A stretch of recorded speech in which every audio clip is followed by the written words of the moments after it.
Good evening to you all, and welcome. Let me just get seated properly in my seat. It's Abs of October Red, and we are here once again, YouTube live this time for Tyson Fury versus Arslanbek Makhmudov. Let me just get comfortable, make sure everything is set up. Once again, I'm streaming live from YouTube, so there's no like fancy stuff going on. I think it's about the content rather than glittery stuff in the background. So, yeah, it's been an interesting week. I'm going to start straight away because the first fight that's on this card is obviously Fraser Clark versus Justice Honey. Fraser Clark is making his comeback fight, and that was almost under jeopardy. Now, for those of you that haven't had your beady eyes on X like I do before every fight, there was a tweet that came out. Let's have a look. Let's see what time it was. 5:30, so not too long ago, from Dan Raphael. So we're going to start there. Breaking Matchroom Boxing on Saturday, hours before the heavyweight Justice Honey is supposed to face Fraser Clark on the Fury Makhmudov card in London. Sent Gold Star Promotions and Tasman Fighters a legal letter claiming it still has Honey under exclusive contract. Matchroom claims after Honey's fight, the KO lost to Fabio Wardley, that he elected to continue its deal with Honey and that he is on fight number 5 of a 6-fight deal. So Matchroom accuses them of tortious interference with its agreement and says it was never informed of the Clark fight and has not given its consent for Honey to participate. It is threatening to go to Netflix, claiming it's all about to air a fighter in breach of his contract with Matchroom, which could open Netflix to liability. Matchroom said it tried to work things out and sent a draft amendment in recent days saying it would allow the fight under certain conditions, but has not heard back from other promoters. Dan Raphael then followed up, I think probably about 20 minutes later after that was put out, spoke to Spencer Brown of Gold Star Promotions, and as it relates to the Honey issue, and he said he is the co-promoter of Honey, and that the whole thing with Matchroom is very silly, very petty, and it will be sorted out. Obviously, this is all allegedly because I'm not privy to those conversations, and the source is Dan Raphael. So we just can't. I mean, this whole week, when you think about it, has just been a really eventful week for boxing, hasn't it? We've had the Bacoli. I think it started off with Martin Bacoli. We've set me free letters. I'm not under contract, and my lawyer said this. And then, Boxer came out and did a statement and saying, well, actually you are, and we've done this for you, etc., got you into these fights. And Spencer Brown says, well, actually it was me that was getting him the fights. He hasn't really fought on a Boxer card. So we had that to in and fro in.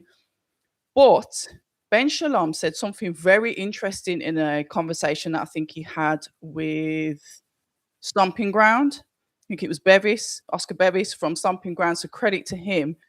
And Ben Shalom stated that the lawyer that Bacoli is using is the same lawyer that Wishhausen was using when Ben Shalom was seeking an injunction because of alleged fight poaching, etc. So it's all very tangled up and messy. I was following that case till one day it dropped off the public radar.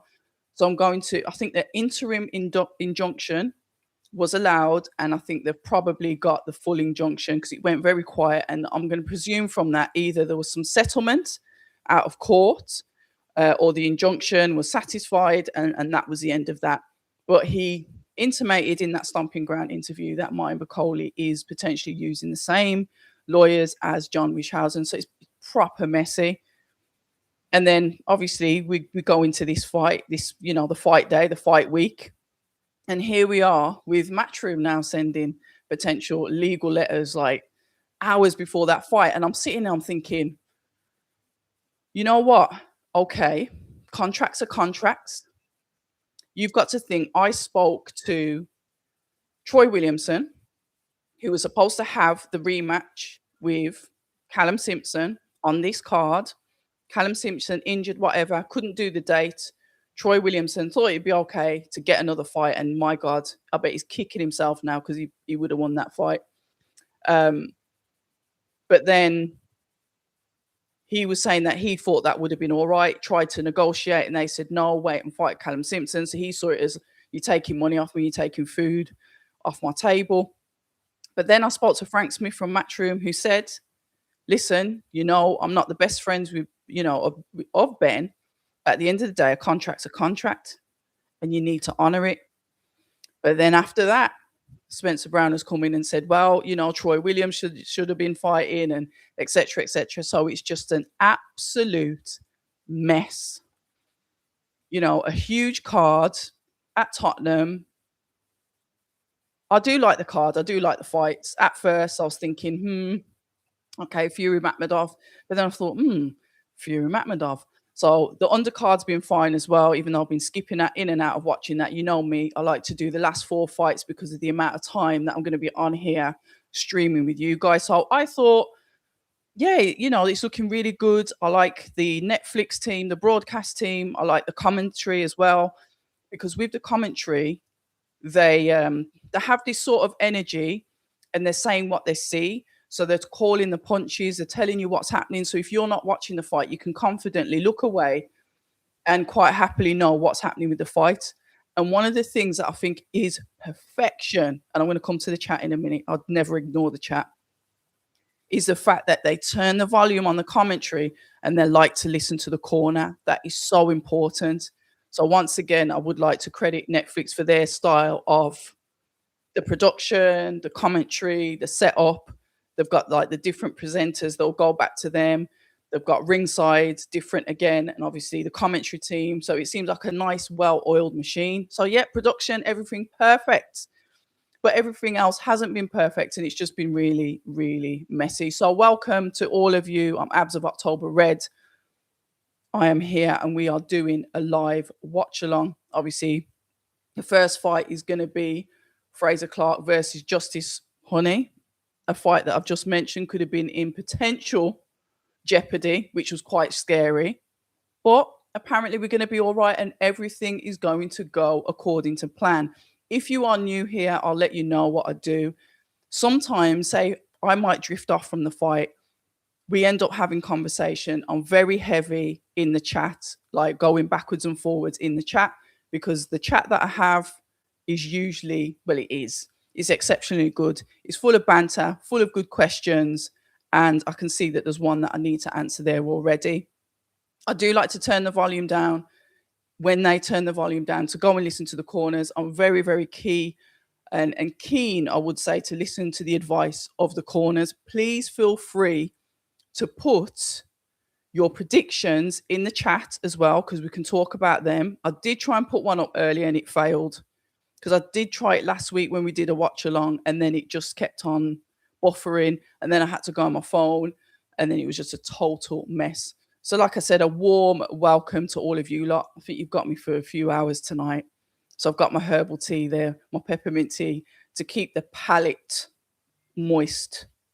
Anyway, let's have a look. Good evening to Joseph. Yes, oh dear is the correct word. It's just, it hasn't started the best. And imagine you're a fighter, you're sitting there thinking, hold on a minute, am I going to fight today? So I've paid this amount of money. I might have even spent some money I haven't even got yet. What a mess. Right, here we go. SN77. I like that number 77. Isn't it strange that Eddie's already talked about this fight? Did they miss something in the contract? SN, this is the thing. Contracts are just, either people are getting more savvy to contracts and they're starting to read through them, or they're starting to pay more attention to them. So it seems a little bit not as tidy as it should be, or people are rushing through contracts.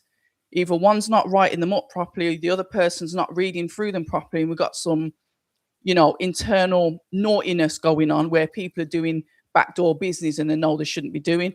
Eddie Hearn gave interviews, and this is Justice Honey walking to the ring at the moment. Eddie gave interviews before mentioning about an investor call, or it sounded like he said investor call, and I've never heard of that before, and I had to go and Google it, and it talks about financial parties involved. So I thought, oh, is that what this has got something to do with? Because he was giving us the heads up for that weeks ago. He kept on saying, well, it depends on who's promoting it. It depends if it matches the contract. And I'm thinking, what is he on about? And then when that come out, I thought, has that got something to do with it? I think once again that would have been a stomping ground interview, and it was when he mentioned about Troy Williamson not being on this card, and that's off the back of that. That's when I went and contacted Troy and said, "Oi, what's happening, Troy?" And we did our conversation online. Legal Eagles, good evening to you. Right, just seen Dan's tweets. It looks like it was obvious from the off. But this is what I'm saying. I think Eddie had mentioned it previously. It sort of hinted something to do with like if the promotion doesn't match something, then is it a like with your contract you can fight on this, providing it's with this. Who knows? Because none of us are privy to the contract, so we've just got to take what we hear from the promoters.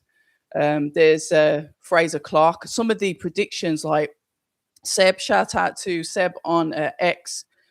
He was saying that Fraser Clark's going to get KO'd and it's going to like send him into retirement. And that did make my stomach turn a little bit, because I don't want to see that. I know how much Fraser loves the sport, really does care about boxing. And yes, you know, he's had 2 losses. He had the terrible one to Fabio Wardley. And then he had like the really horrible, like messy one against Jamie TKV. So it's like, it's sad. And I have to think, okay, what would I say if I was someone that was sat in the pub, didn't know any of the fighters? Would I have a different opinion? And I'm going to have to put up my hypocritical hands and say, yeah, I probably would. So let's have a look. Django, good to see you as well. And salute to those out there with you in Brooklyn over the other side of the pond. I hope you all keeping safe. I've been listening to what's going on out there, and it's almost as crazy as these contracts. Almost. But yeah, I hope you guys are all safe out there in the US. So let's have a look. I didn't know Justice Honey was partly managed or partly promoted with Gold Star. I wasn't aware of that. So yeah, it looks a bit messy. But we're getting ready. We're going into the first fight. I know there's about 5,000 watch-alongs, and maybe because there's so much, you can dip in and out, go to the other channels, have a look at what they're doing, and just float around. You've got that luxury. Obviously, I want you to stay with me all night. Of course I do. But I understand that I can't keep you all to myself. Let's have a look. 12-1, 7 KOs, 6'4", 246, Brisbane, Australia. Gosh, I wonder how this fight is going to actually go. Another thing that I wanted to bring up as well. You know what? I'll wait until it's that fight. We will go through this fight by fight. Please put your predictions in the chat. They're very important because it gives us conversational subjects to talk about while maybe the rounds get a little bit quiet, or, you know, the fight's getting a little bit, not mundane, but slower than we'd like it to when we have those spare moments. What I tend to do, like I said, if you're new here, is I'll jump into the chat when we're on the 60-second rest period for the fighters. If they're not listening to commentary and it's that exciting, I've got to listen to that. But I will always try my best to prioritize the chat. Let's have a look. 9-2 and 1, 7 KOs as well. 6'6" and 259.12 pounds. Burton on Trent. And let's have a look. I like the way that he had that attitude at the press conference as well. Like, don't think you, oh, bless him, he's sold a few tickets. There's a few people in there. What were they saying about tickets? For the first fight, there's quite a few people in there. Here we go. I liked his attitude. He's now trained by Gallagher up in Champs Camp in Manchester. I think Gallagher's a bit of a taskmaster with him. He's quite strict on his training. You could see that he looked more lean. Justice Honey seems to have that similar physique to like Joel Parker. You know, that type of, all fighters are built different. Yeah, Fraser's definitely lost some weight there, isn't he? He's definitely toned up a bit. Oh, come on. Getting a bit nervous. I would like Fraser Clark to win this fight. Touch gloves. Here we go. Fighters are going back to their respective corners. As you know, everyone will now exit the ring, and there's only 3 people left. I love that. Gallagher just giving Fraser the last bit of pep talk. And I think it's going to be something like, believe in yourself. You know you can do this. You know you've trained hard enough for this. Here we go. The bell goes. Both guys into the center of the ring. Fraser edging forward. Justice keeping that jab hand just slightly out there. Nice feints, nice flinching from both fighters. Fraser, I would say, is on the front foot. We've got both fighters that are of an orthodox stance. Both are champions in their own right when it comes to amateurs. And now they're fighting each other in the pro. I should have checked their record. They have fought in the amateurs. The thing is, what we have to look at here is the hand speed from what we've seen from Honey, especially when he fought Fabio. And then we've got to see what Fraser's got as well. Composed, a good boxer. And I think once they get this first round out the way and that those nerves rub off, like, okay, we're actually fighting now, I do believe that they will settle into this fight quite nicely, because you have got two boxers. Nice work there as Fraser just gets out of range from the overhand right by Honey, something that he might want to pay attention to later on in the fight, because that is the same shot that I do believe Wardley got him with. A couple of them exchanging some blows there. The jab to the head, jab to the body from Honey. Feinting there from Fraser. Honey throws out another jab, but Fraser manages to slip that. Some good head movement from Fraser, and this is what we want to see. Can Clark keep this up? This fight could potentially go all 10 rounds, and it could.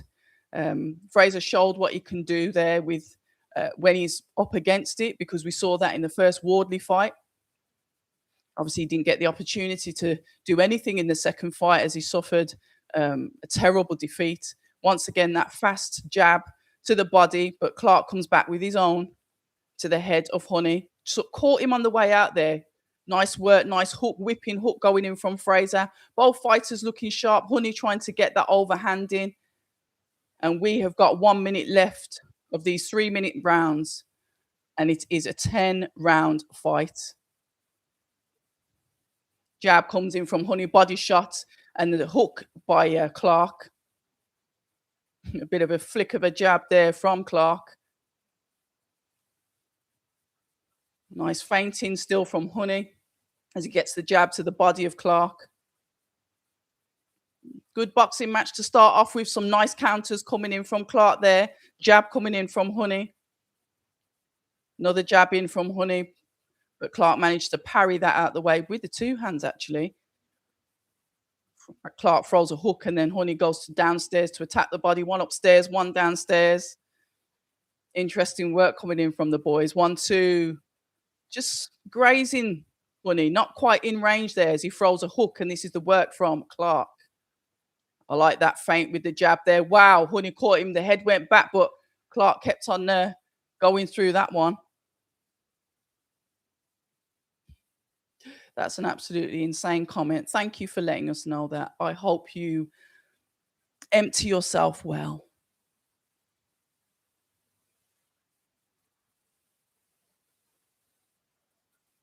You seeing much? You've got to be smart with your approach. You can't go in with just no feint on the entrance. Fight on the feints. And we've got to come back to guard. Yeah, nice word from the coach, basically telling him to keep his hands up, make sure he's feinting before he goes in. Don't rush his work. Don't rush in, because you're likely to get countered. And we have seen that with Clark. He does throw the counters quite well. He does look fit, though, doesn't he, Clark? He's really put the work in on his conditioning. Good work. Right, here we go. Round number 2, ladies and gentlemen, of Fraser Clark versus Justice Honey. It's a 10-round fight, but it started off particularly well. Will it go the 10 rounds? Who knows? Nice jab there coming in from Clark. Double jab to the head and to the body. Return from Honey. Once again, the double jab. Let's see if Honey's going to listen to his coach, because he said, be careful, be going on the feints. Don't just go in on the feints. Don't let him know you're coming in. That element of surprise. Honey's not listening so far. I think the coach is obviously trying to make it Honey's fight, but the way that Fraser's fighting, he could potentially pull Honey into his fight. Oh, sweet body shot there from Honey, whipping to the side. Clark just sucks it up and throws the jab back. Yeah, you can see that Clark is doing the counter punching here. Nice work though. I like it. It's easy on the eye, this fight. Nice hook. Let's have a look. Oh, sweet shot there. That feint and then the hook round the guard got Clark on the jaw there. He didn't like that. He definitely didn't like that. Jab back. Jab from Hun. Yeah, like Hunny's got the timing now because the last couple of jabs have just hit the target clean. And it looks like Honey is now the one that's showing dominance as he is taking the center of the ring. It looks like he's pushing Clark back a bit, who is fighting back, but he's when you look at the dominance, Honey's now pushing Fraser back. But Honey's coming in with those body shots to the ribs as well. Both of the guys actually in the clinch. The ref's letting them fight out the clinch at this time, but it's just told them to break. Right, Honey goes jab to the body from Honey. Jab back from Fraser. Hook back from Fraser. Right, the feints are there. Honey's back on his feint game, going to the body, attacking left and right, hook to the head. Clark comes back with a counter. Feinting the jab from Clark. Honey's dominating the center of the ring, but it looks like Clark's trying to push him back as well, trying to get center of the ring himself. Honey starts to go back on the back foot, but trying to lead him onto something. This isn't about domination now. This is about boxing. He wants Clark to walk onto something. You can see that he's looking, his jab, 1, 2. Okay, nice to the body. Jab through the guard. This is Honey to Clark. Oh, nice 1, 2 from Clark, answering the jabs from Honey.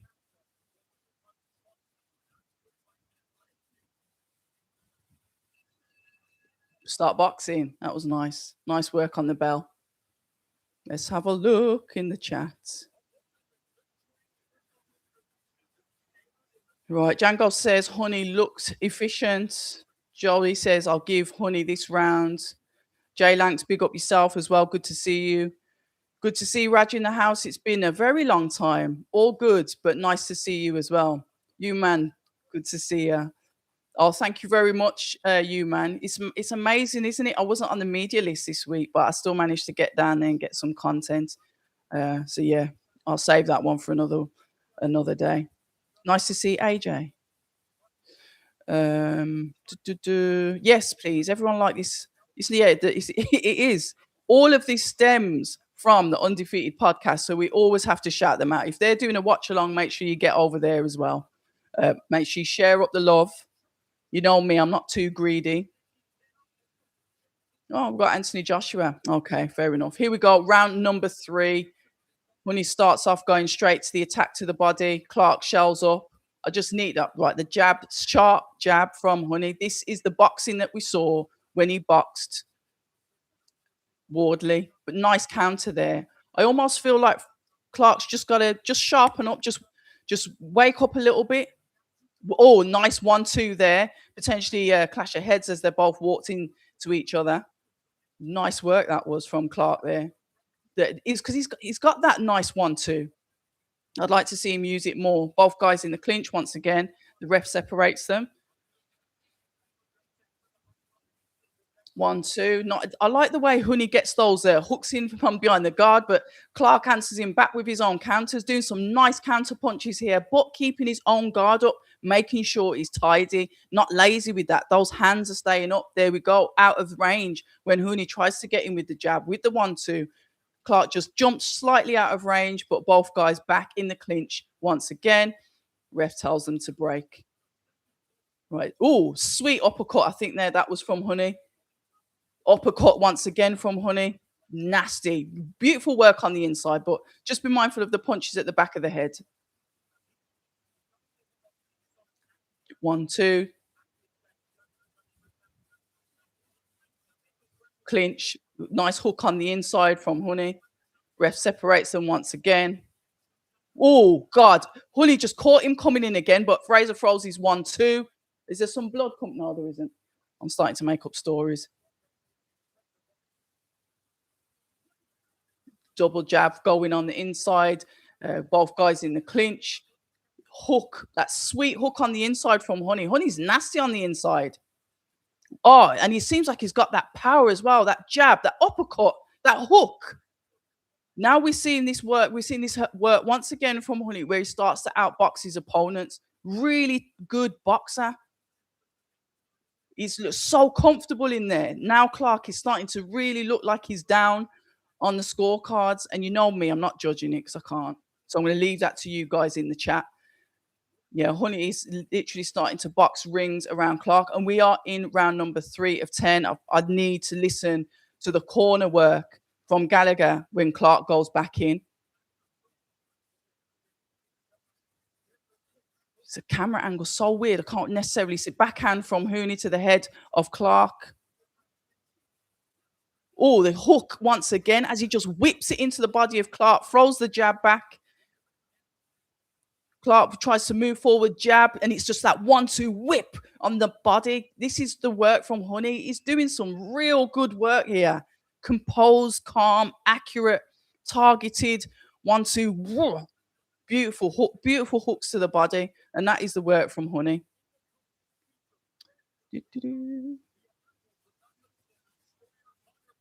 He's looking overcautious. Yeah, I think with some of the shots that he got caught with by Honey, I think that's put him just slightly on the back foot, like, oh, you know, Clark should be pushing him back. But look at the boxing IQ that we've just seen in this round, and it looks like, to me, it looks like Honey is getting really, really comfortable. Is Regis limping, or is he just bopping?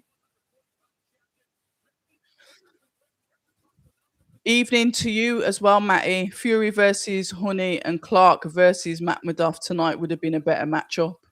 And I think TKV is better than MAKHMUDOV too. Oh, don't even get me started on that. We'll talk about TKV. Whatever the result, we're going to talk about TKV and how this fight week has gone for him. Right, here we go. We're going into round number 4 of 10. Oh, don't throw at the back of the head. Both guys ended up in the clinch straight away. Honey there teases out that jab. Clark throws his own. Little bit of slow feinting, just a bit of prodding as he goes, and he hits. He throws a jab on the second or the third punch, and that is Honey. Clark whips in a hook to the body. Clark looks to go forward. Honey is able to evade those shots, move out the way, jab, and once again, it's that hook to the body, hook to the head. It's the variation. He's not keeping his shots on one level. He's looking, he's got the targets, and he's actively going to punch all of them. He's not headhunting. You know, you hear it. Fighters headhunt. This isn't happening with Honey. Honey is showing that boxing variation.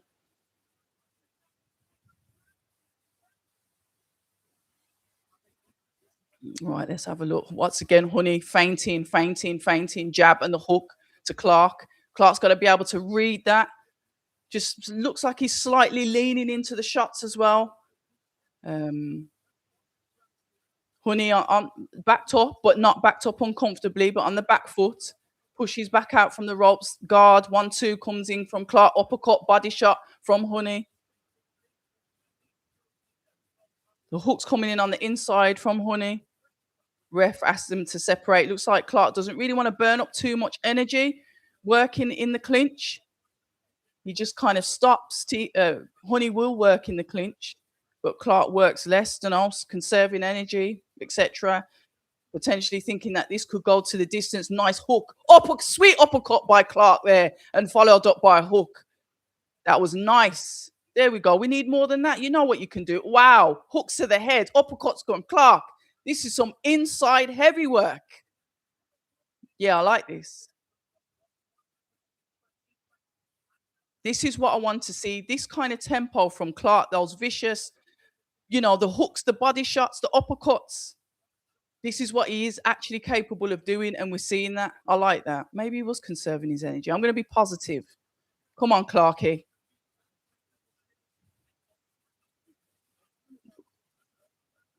Jab to the head, jab to the body. Both guys end up in the clinch. I think uppercut from Honey. Ref's probably going to get in between the both of them to separate the two. Got 20 seconds left. Nice hook. Did he wobble Honey then? Clark got Honey with a hook. Clark, get him off. Uppercut him. That was good work. 1-2. Body shot. Don't wear yourself out, Clark. Even though you've only got 20 seconds left. Nice uppercut, body shot, uppercut. This is a work from Clark. Body shot. Yeah, the bell's going to go. Fantastic. That will help so much with the confidence with Clark now. He hurt him, he wobbled him. Honey grabbed him for the clinch. That was nice. Hitman, yep, absolutely good work from Clark. Fraser needs to use his size. Come on. That's from 68. He's upped his game here. Absolutely. Unable to watch. You are my eyes and ears. I will try not to shout too loudly down the mic then. I'll try and control myself tonight.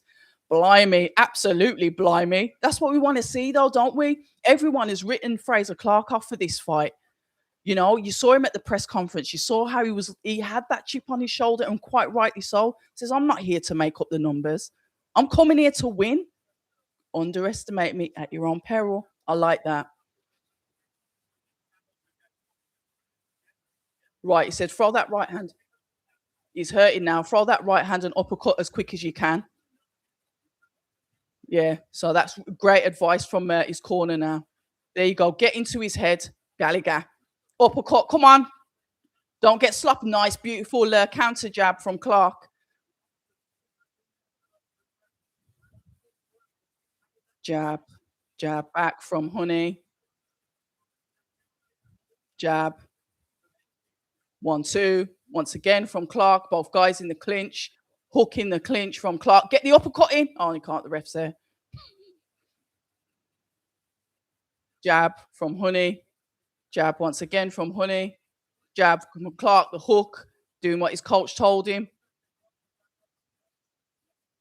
Showing some patience to the body, to the body. That's both of them throwing those body shots in. Get that uppercut in. Go on for the ref gets there. The uppercut. Don't worry about the hook. Get the uppercut in. Just get your shoulder in and get that uppercut in.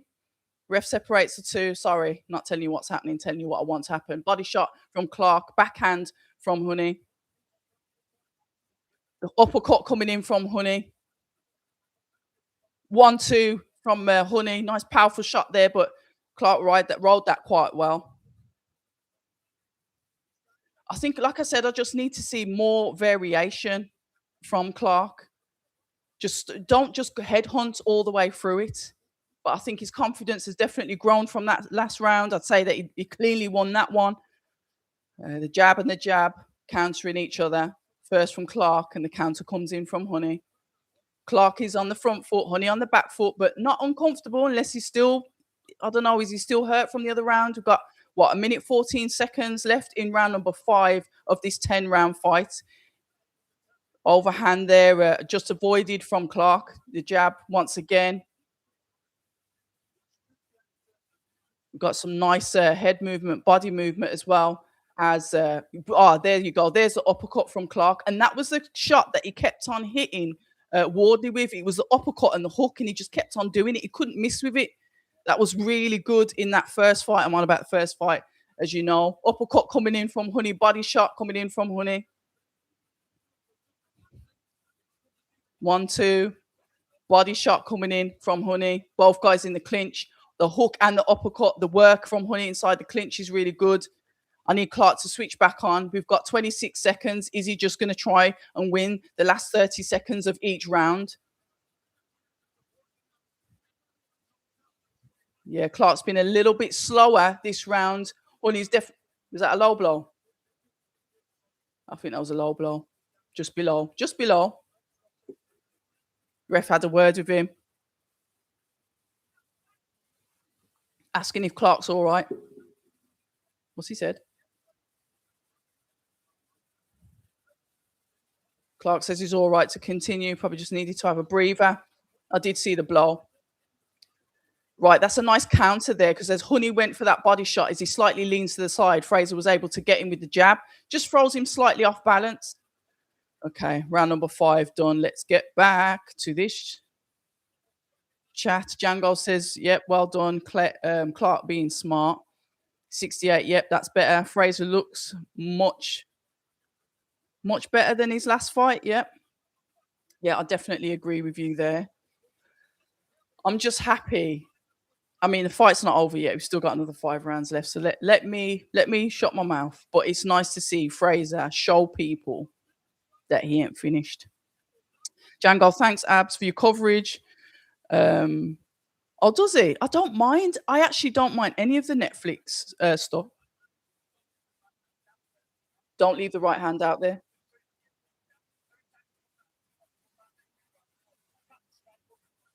Catch right uppercut like you did before. You got to get your jab back going. So uppercut, left hook. Yeah, you got it. Go on. Okay, cool. That's the advice. Here we go. Honey comes straight into the center of the ring, goes in straight for a body shot to start. No traditional jab to set up any shots here.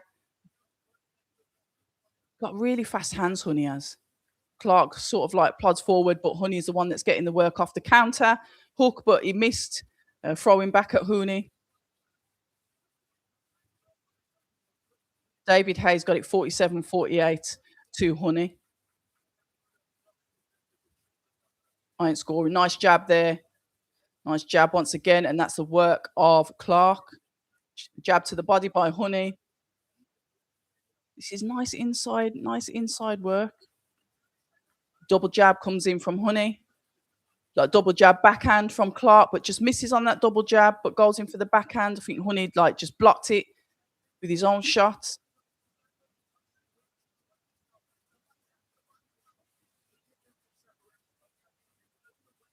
Right, the jab, the body shot, the overhand. It's just the speed of Honey, but when you look at his shots, he's very predictable. You know where he's going to go. Let's walk through this. He's going to the body, going to the head. That seems to be his route time with his lead hand. You see it once again, body, head, and then we'll potentially whip round to the other side. The way that Fraser's going to get him, I think it's going to have to be timing. But like I said, use his own shots, make it his fight like he did in round number 4. Was it round number 5? Round number 4. Because the speed of Honey is now getting back on top of Clark once again. Is he switching off? What is he doing? Yeah, like his coach was saying, it's don't lead that hand out there. You need to get back on your jab. The jab is the shot to either get the distance, set up the other shot. I don't like what Clark's doing here. Honey is literally getting the better of him. As he throws out a jab, Honey slips it, but didn't come back with a counter, just moves around to his left.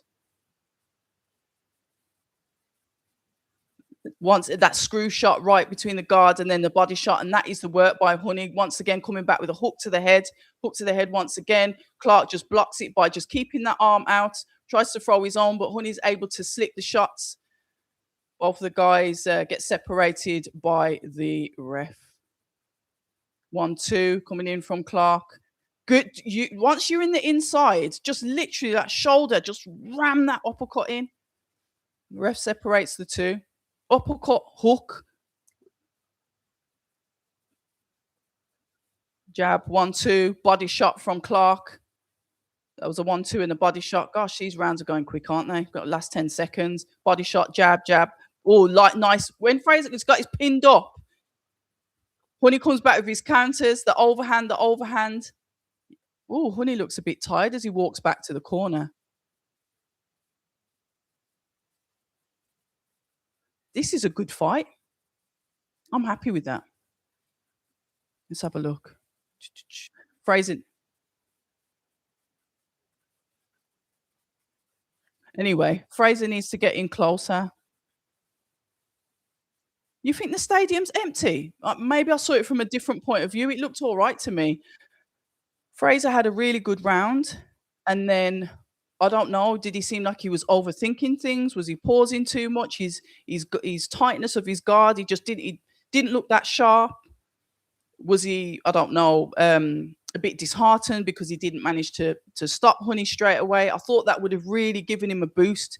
We're going into round number 7, and if this is a points win, it is going to be Honey. He's done well in too many rounds, and even though I'm not scoring the rounds, I know what I see, and I see more volume coming from Honey. Albeit Clark did hurt him in the final fight, so it would have been interesting to listen to what the coach has said. We've got 4 rounds left, including this one. Jab from Clark, jab once again, and from both guys. Guard up from both. Clark throws out the jab and goes in for the hook, pushing Honey back there. You know, one of the shots I haven't seen them use, that double jab, because that double jab is usually quite effective in these fights as well. When you're struggling to just get your shots off, I think once you get that double jab, then you can go to work, because it creates this false sense of security that maybe you're only going to throw one jab, but you really catch them off guard when you throw that double. Feints from Hooney, that almost that screw shot there, just skimming the nose of Clark. Clark throws out his own jab, just skimming the face of Hooney. Right, David Hayes got this as a draw. 1-2 from Hooney. He's got it as a draw. Gum shield out. Who? Is that Honey's gum shield out? Yeah. This is where you get that cheeky little free advice in from your corner. Well, he just like getting his gum shield washed off, and that was just his Honey. Clark managed to knock that out. And that's that backhand and then that body shot that Honey keeps on using that seems to be quite effective from Clark, but Clark's answering with his own counters as well. Jab, jab, hook to the body, hook to the head, hook to the head. Some of the shots are being blocked there. It'd be interested to know how the judges are actually scoring this.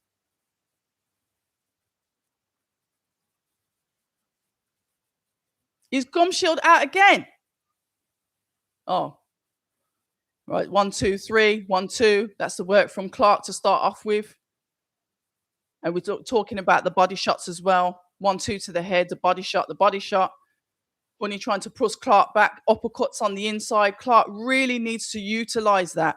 He's just pushing back with the shoulder, uppercut, hook. He's done it before. It's worked. Honey throwing them hooks behind the guard. Nice roll there from Clark.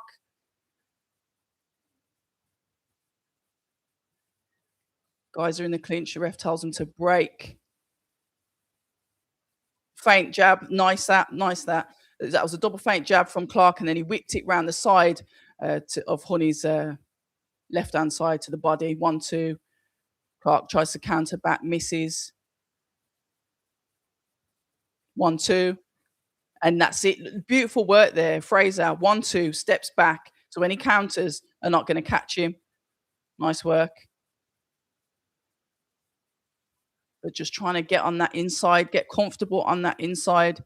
I wonder if he's just used that double jab, uppercut and the hook once again from Honey. Honey does that cheeky thing where he sort of like splits to southpaw and uses that backhand as a jab. Yeah, good fight. Really good fight. He's saying 3-3. What have we got it as now? What are the score? Hold on. He's fatigued. Honey's team is saying that he's fatigued. Take those breaths in. Take the breaths in. What's the advice?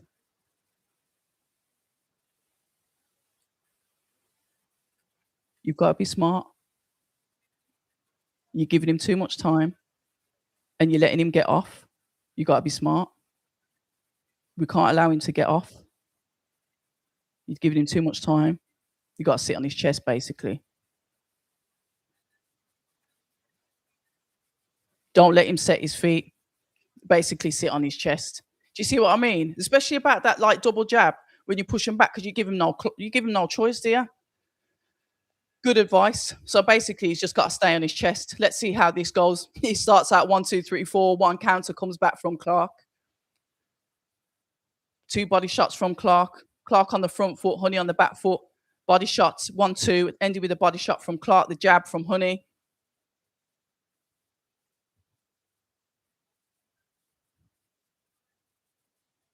Jab, work from Honey. Hook and hook from Clark, uppercut from Honey. Body shot from Honey. Right, Clark looking a little bit sharper, a little bit better in this round. I don't know what the advice was that Clark got in his corner, but it seems as that was that screw shot again from Honey. That's a nasty shot, that is. Right, Honey's now stepping in on the front forward, feinting, throwing that double jab, getting him to push on the ropes. Body shot. Clark, that's it. Spin off, spin off. The bigger geezer, man. Bully him. Pull his arms. Jab, 1, 2, nice. Oh, counters here. Both guys doing some really good work. Uppercuts coming in from Hooney on his chest, which is exactly what his coach told him to do. Sit on his chest. Nice boxing match. This is, I like it. 1, 2, 3. Clark comes back once again with the one counter, which is the hook. Going in there just to throw that double jab, but Honey dipped under the second jab, not allowing him to get his work off. Jab. That's from Honey, double jab, backhand. That's better. Uppercut coming in from Hooney. But Clark was utilizing or potentially trying to utilize that double jab. Right, that's it. The hook's coming to the head. I was just waiting for him to throw the uppercut. The shot that his coach has been telling him to do. Get it in there. Uppercut and the hook. There we go. Uppercut and the body shot. Honey ducks under that. Avoids it coming through a second time. Pushes Clark back. Throws his own uppercut. Body shots coming in. Shots to the chest. We've got 48 seconds left in round number 8 of 10. 1, 2, and the counter comes back this time from Honey. Body shot. I think they're both looking a little bit tired now. It's been, to be fair, it's been a particularly high-paced fight for both of them. They are heavyweights. They are moving around the ring. They're not static. There's been a lot of clinches. I think they're both going to be tired from this, but this tidy work once again from Honey. The way he moves from side to side, then he jumps in and throws an uppercut. Nice work. Very fast on his feet too. Double jab, backhand. Clark goes to throw the counter, misses, flicks out that jab, gets him. Honey comes into the clinch. The hook goes in from Clark. Really, it's the culmination of shots. He obviously listened to his coach. His coach said to... Hold on. 2 rounds left. Listen. You're behind. You've got 2 rounds. He's nicking your rounds. Don't lead with the right hand. Right hand, left hook. Jab, right uppercut. I need to see a bit of grit. I need to see a bit of determination. You've sacrificed everything. I'm telling you not to go out like a headless chicken, but reset. You've got 6 minutes to do it.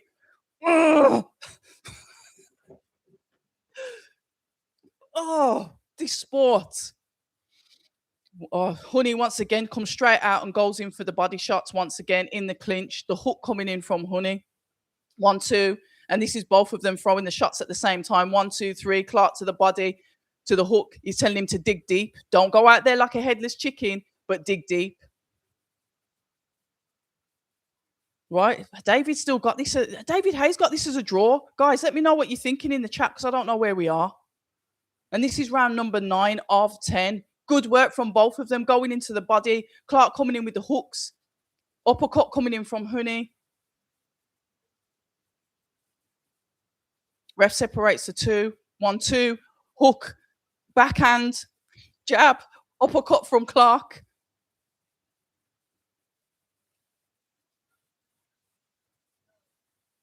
Just wake up, Clarky.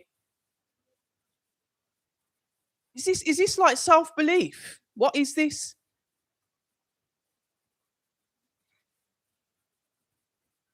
One, two, 3, and that is all the work from Honey coming in. There's that uppercut. That's the uppercut. Now we need that. Honey holding on to him, guys in the clinch. Honey looks tired. He looks tired, but 1, 2, body shot. Hook comes in from Honey. Both of the guys are working. Good work from both. 1, 2 from Clark as he goes to throw the one again, but Honey just moves out of the way of the ropes. The jab comes back from Honey. Double jab. Clark comes back. Uppercut. His hands are so quick. Uppercut coming in from Clark. 1, 2.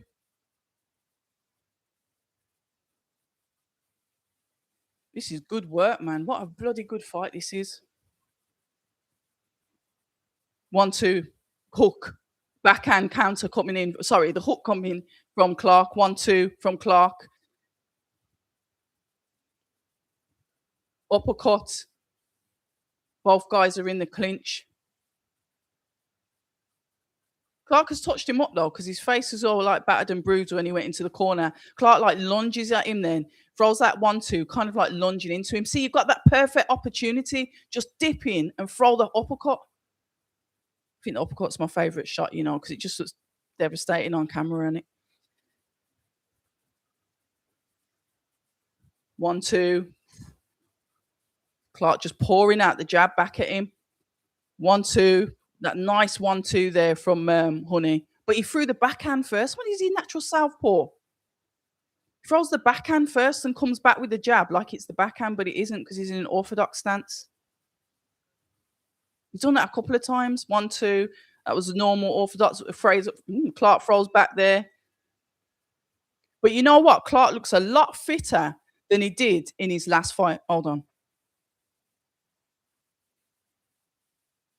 Deep breaths. This is Honey's corner.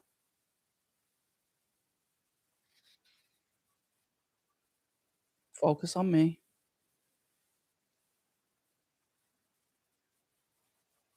No, no, no. I want to hear what the corners are saying. For God's sake. Right, Clark needs to work more. Push man. Yeah. Need Honey to win. 5-4, Honey close. Okay, fair enough.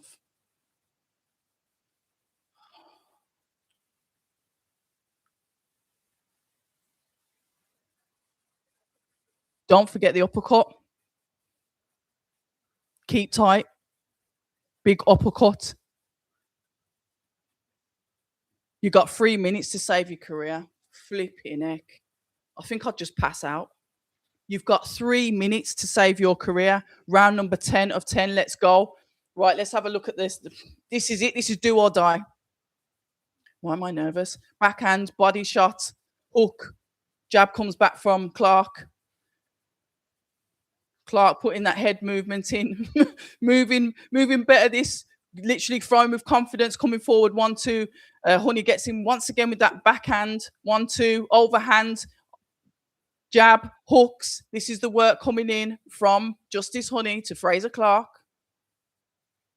You got 3 minutes to save your career. I just think I'd vomit. 1-2, and this is the work from Honey. Body shot and head. Clark answers with his own hook back to Honey. Both guys in the clinch. This was a good matchup.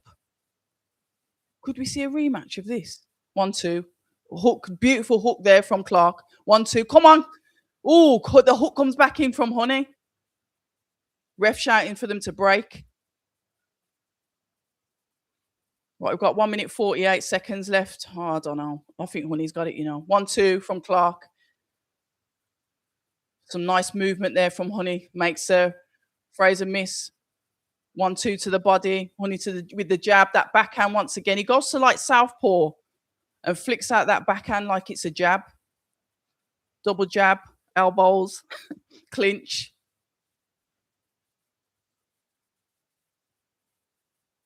One, two, three. That's the work to the body. Clark goes in forward. Both guys in the clinch. Ref separates the two. Oh, we've got a minute left. We've got a minute left, guys. Clark is on the front foot, trying to push Honey back, but Honey's there, like shoulder rolling and stuff on the ropes, throwing in his own uppercut. Clark's not really getting his shots off, considering Honey is on the perfect place for him to land his shots. He's literally slipping, dipping, rolling, and Clark is not able to get his shots off properly at all. They end up in the clinch, and the ref ends up separating them once again. The jab comes in from Honey there. Both guys back in the clinch. Oh, my God. We've got 30 seconds. 1-2. Oh, Honey comes in once again with that backhand jab, whatever it is. 1-2 to the body, to the body. The work from Honey. Slipping. He's quick on his feet, boy. My God, we've got 19 seconds left, guys, in round number 10 of 10. I think I'm literally just going to roll on the floor. 1, 2, 3, hook. Uppercut. This is the work coming in from Clark. The clappers are gone, mate. Overhand coming in from Honey. Jab to the head. Slip, slip, slip. Yeah, I think Justice Honey's won it, you know. Imagine you're sat in the corner and your coach says to you, you've got 3 minutes to save your career. That is never, oh my God. I think that would haunt me for the rest of my life, especially if I didn't win. Wow. Let's have a look. Right, 68's got 5-4. Honey close. So if you're giving the last round to Honey again, big round, Honey's doing good, he's more active. Clark doesn't have any answers.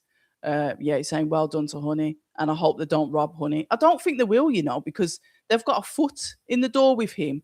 Hasn't they've got a foot in the door with Justice Honey. We heard all the contract palaver stuff. So I think it'd be in their interest if he did win. Let me have a look. Let me see.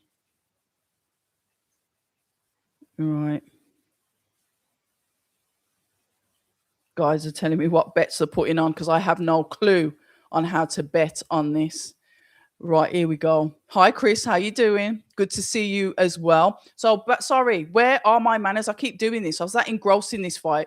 Ladies and gentlemen, the Fraser Clark Justice Honey fight has just finished. We're waiting for the scores at the doors. At some point, it was close, but I would say that the more dominant fighter and the one that was just more active and really got his shots off more was Justice Honey. So I think it's a Honey points win. Not confirmed yet, but welcome to all of you. I'm Abs of October Red, and we are here. It's Saturday night once again, Saturday, April the 11th, and we are here for the live watch-along conversation and commentary for Fury McMudov.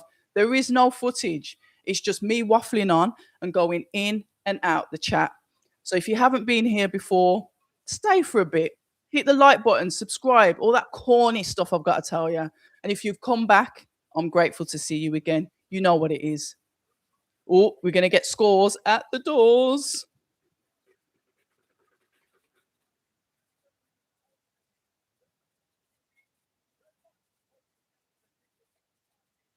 Oh, what if it's a draw? Hold on a minute. Fraser Clark, boss up his head though. Look at all those coals on his head. Here we go. Scores at the doors, guys.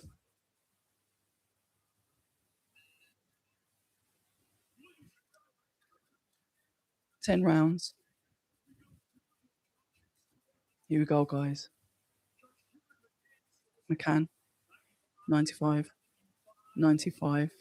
Draw. Oh, unanimous. 96 to 94. It's going to be Honey, isn't it? Yeah. It's going to be just. It was just more dominant, and I think that's fair. I think they did well to give it a draw because I had Justice being the more dominant one, but I don't think that this is it for Fraser. No way, not after that performance. This is his first camp with Joel Gallagher. Now I think he can come back. Absolutely no way. Am I right? You can't. Nah, that was a good, solid fight.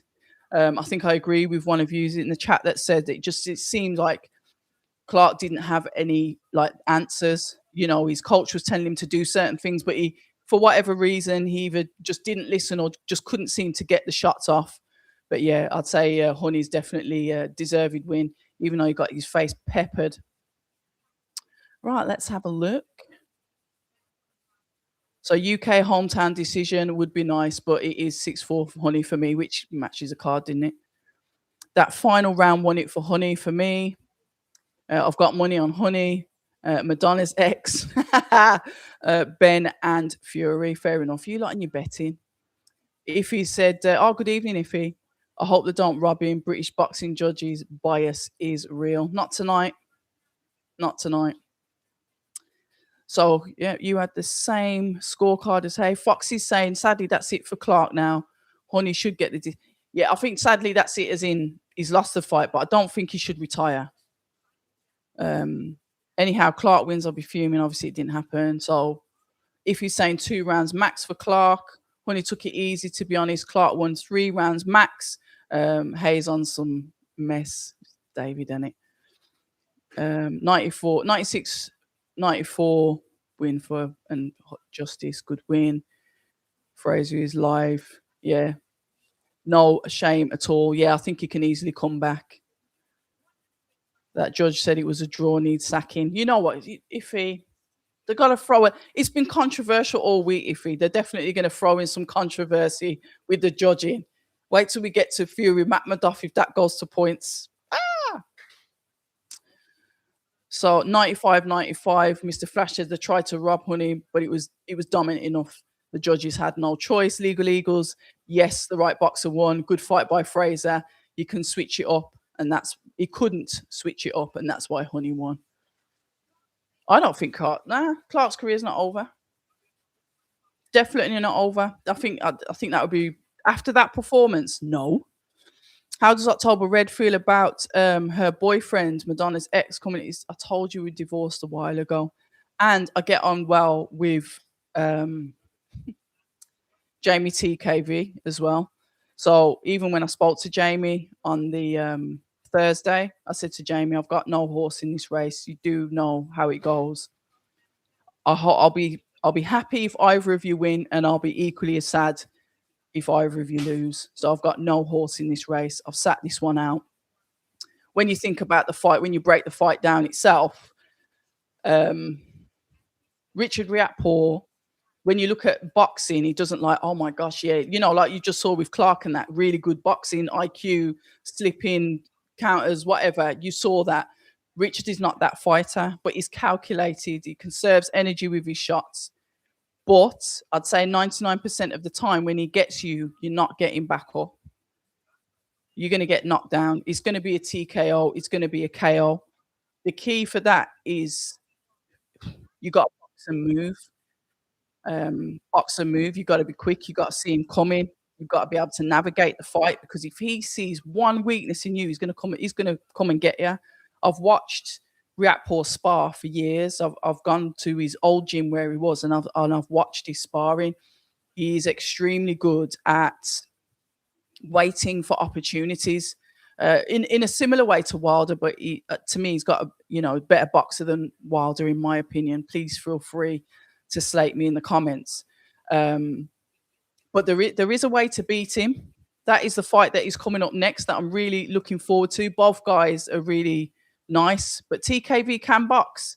And what I was slightly annoying this week is the fact that he wasn't addressed as the British champion on an occasion. And it was sort of like everyone's B-listing him because Richard Riatpaw is the one that's, more pleasing on the eye. He's the one that, he's got that like beautiful physique. He has aura when he walks into the room. He's got that. So everyone's just like, yeah, forget my man.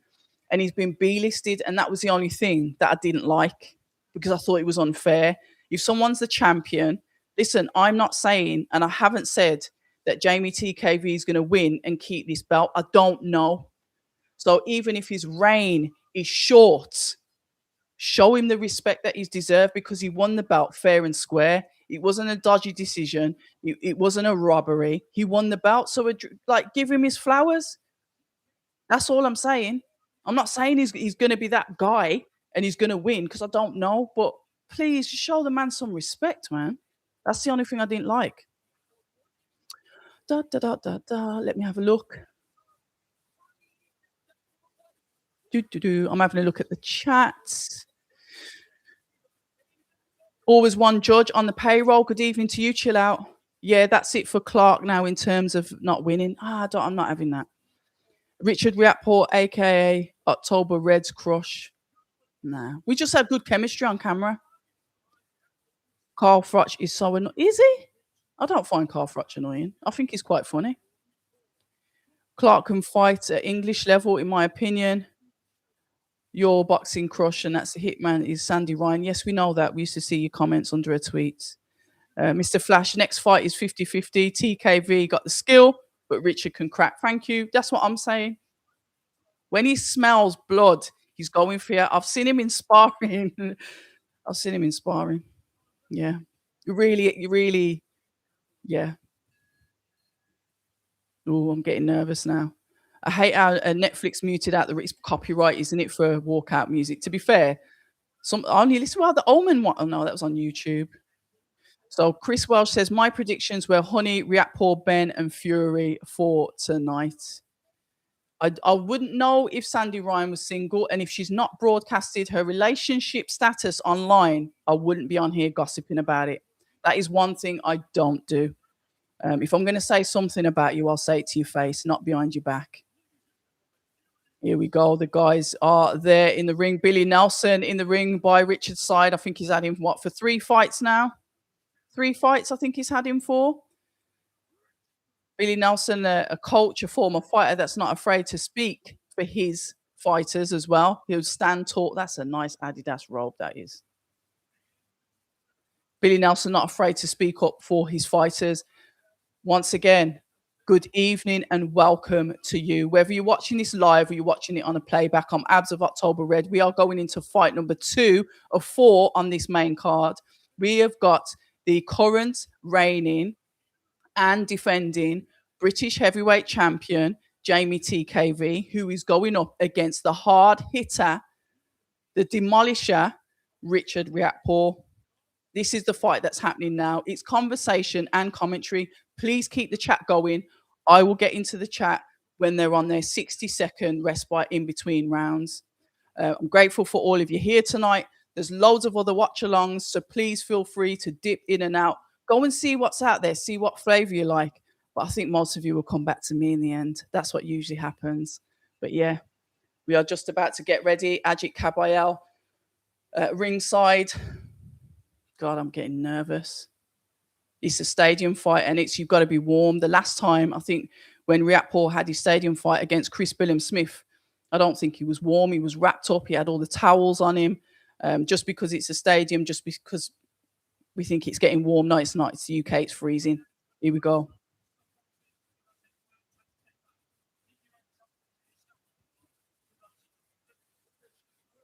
Okay, here we go. God first on the back of the trunks of Jamie TKV. Quite a religious guy, actually. Father of twins, married, settled down. Richard there takes the world on. He does his modeling, has his little features here, there, and everywhere, but he's keen to make sure that we know that he actually loves the sport and he wants to achieve something in boxing. So here we go. It's the British heavyweight clash between Jamie TKV and Richard Riatpaw. Seconds out. Time to go. Here we go. Jab comes out from both guys, falls short from both, but it's a nice start. Jab to the body, but that jab there to the body pushed TKV back. Does TKV want to get in on an inside fight with Riatpaw? Probably not. As we go, nice feints there from TKV. Good timing from Riatpaw that was able to pour out the jab back to him as well. Jab best from Riatpaw. Better boxing. Double jab coming in from TKV. Jab to the body from TKV. To the head, TKV. Oh, not the clinch. He clinches and then he runs back out. That was weird. Jab to the body from Riatpaw. That was weird then. TKV jabbed into the body, held onto him and jumped back out. Strange. But here we are. Let's have a look. Good work from Riatpaw. He's there holding that, stopping that jab from coming through. TKV, one thing I will say, stop looking at the ref. That's what got you that knockout last time. Nice jab work from him, coming in from Riatpaw there. Some boxing. Jab to the body from Riatpaw. Jab to the body from TKV. Double jab. Uppercut comes in. Oh, both of the guys are on the floor. He gave TKV an uppercut. But I don't think he liked it. I'm sure that was an uppercut. They're saying it was a jab. Oh, I don't know, this might be a short night. TKV looks tired. What kind of jab is that? It's pouring out. He's on the inside. He's not moving. Where's the speed gone from TKV? Both guys in the clinch. Oh, dear. Is he fit? He said he had a good camp. I said, I don't want to hear any excuses. Behave like the champion. But it almost looks like TKV's throwing out the shots. But he doesn't. It just looks pouring. It once again uppercut in from Riatpaw, body shot. Both guys in the clinch. If TKV continues to box like this, close in, not really using the speed, not really showing that much of boxing IQ, Riatpaw's going to finish him. The jab, that stiff jab there, going in, body shots, overhand. Oh, the clubbing shot there from Riatpaw. Them shots. Jab coming in from Riatpaw. Nice jab, actually. TKV is boxing very, very poorly.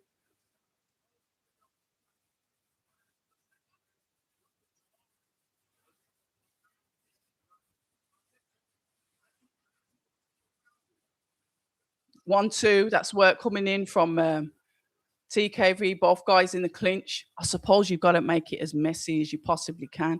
Looks like TKV's breathing heavy already. The jab to the head from Riatpaw. He's going to make this fight messy, and that is what he does. Careful, don't look away from the fighter. I hate when he does this. There we go, little feint jab, 1, 2. That 2 just skimmed the face of TKV. Could have gone down. I would say that is first round, Richard Riatpaw. Do.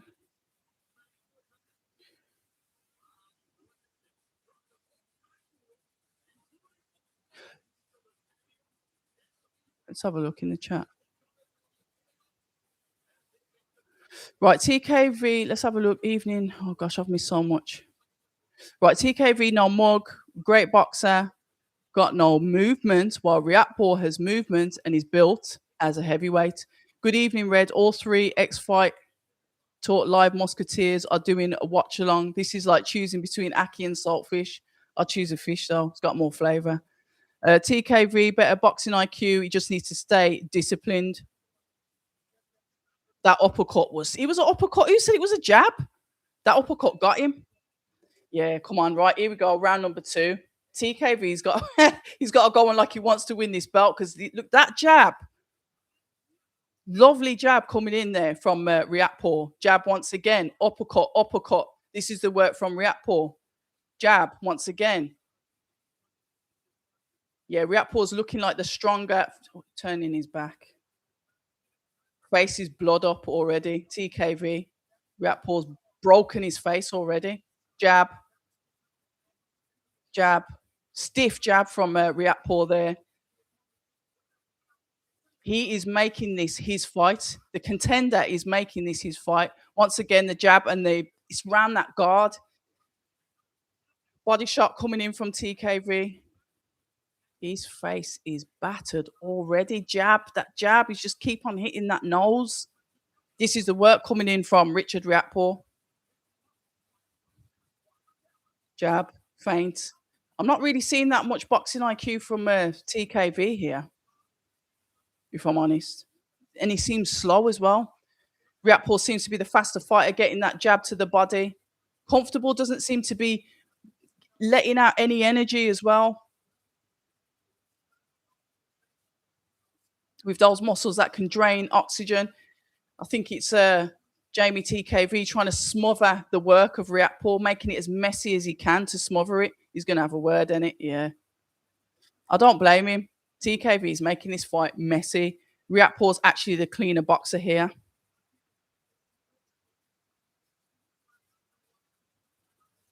Right, well, there we go. Jab, jab to the body.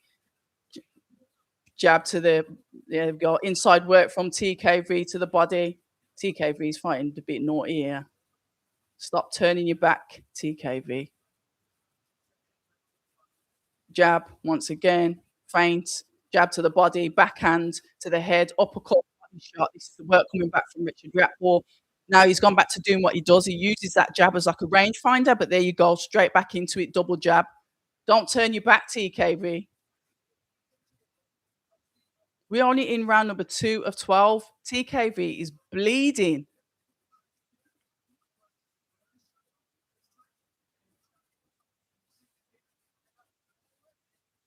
Wow, this is good work from Riatpaw. Both of the guys, you know, like I said, the strength seems to be evenly matched, but that ramrod jab is just getting through the face, and TKV's nose is a mess. The blood is down his chest. When you look at the power of the shots, it really looks like TKV is not carrying much. A bit more work there from TKV, showing a little bit of hand speed. The ref's going to have a go at him about turning his back in a minute. Hate when fighters do that. To get the ref to stop the fight. Once again, he's looking at the ref, goes, throws in an uppercut. Once they're in the inside, the ref separates the two. The bell goes. I need to hear what TKV's corner's going to tell him because Riatpaw looks at, oh, don't do that. I want to hear what the corner's saying.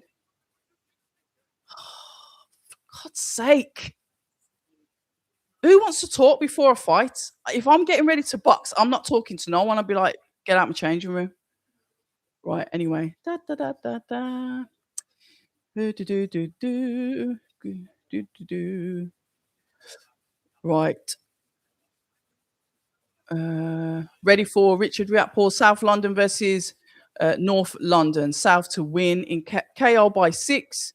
I'm not sure about Hayes' scorecard. That's from Blood Beats. Good evening to you. And Hayes' scorecards are usually quite shocking. Oh my God, I'm missing the chat here. Riatpaw looking dangerous. TKV's not impressive at all so far. Richard looks dialed in and focused, and he's made it look easy. Wait there. I've got to get back to this. We're going into, I think it's round number 3. Jab comes into the body. I would have liked to have listened to the corners. We didn't have that information. Jab. It's like, all right, look at the work that TKV is doing. And I'm comparing this fight to the fight that he had with David Adelaide, how he was fighting that. Adelaide also another power puncher as well. But this one just doesn't seem as, as coordinated. TKV looks a bit, sluggish. One for a better word. I did say I'd contact him to speak to him after. There we go. That was a loaded up shot by Riatpaw that TKV was able to see and slip.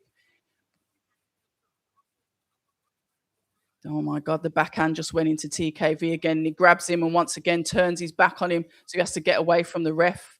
The ref's going to have a goal. This ref's quite strict, actually. He's going to start screaming at them in a minute.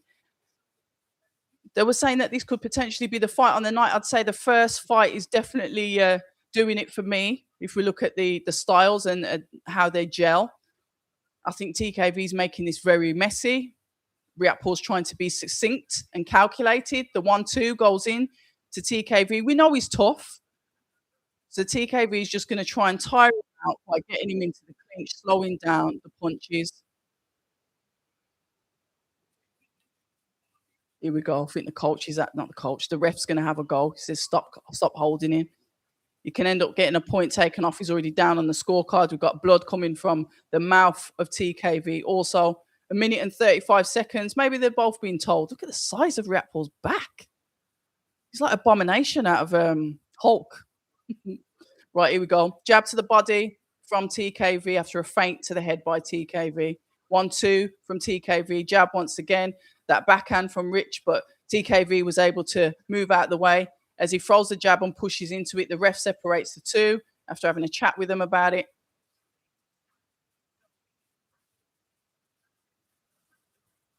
Jab to the body, jab to the head. Yeah, he's just making it messy. I'm surprised. TKV's performance is making Riatpaw look very, very good. Body shots coming in from TKV there. Little flurry of shots. Who's he got in his corner? It's Bazza Boxing he's got in his corner. He's in the same gym as Ben Davison, but his actual corner is Bazza, isn't it? And obviously we know that Nelson is with Richard, and I would say is his 3rd fight. I like the look of him. Nelson seems to be doing some really good work with him. But what happens is Richard knows how powerful he is. And I saw, to be fair, even though I do believe that he was potentially injured when he fought Chris Billam-Smith, it was rumours that I heard, but he got injured during the fight. He gets frustrated when he can't knock you out. Because remember, what's the maximum round that Riatpaw? I know he's been to points, but when you think about his KOs, they're usually by about round 7, where TKV has been the distance a few times. Right, let me get into the chat. TKV low-key still hurt by that uppercut, and that's from Flash. Excuse me. TKV looking more motivated.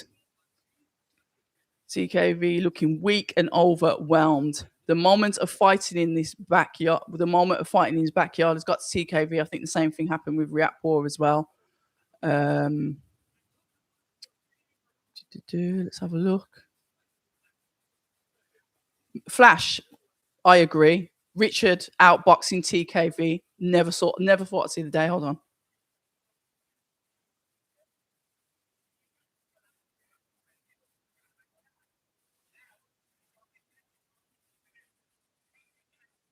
You need to start listening and putting it all together.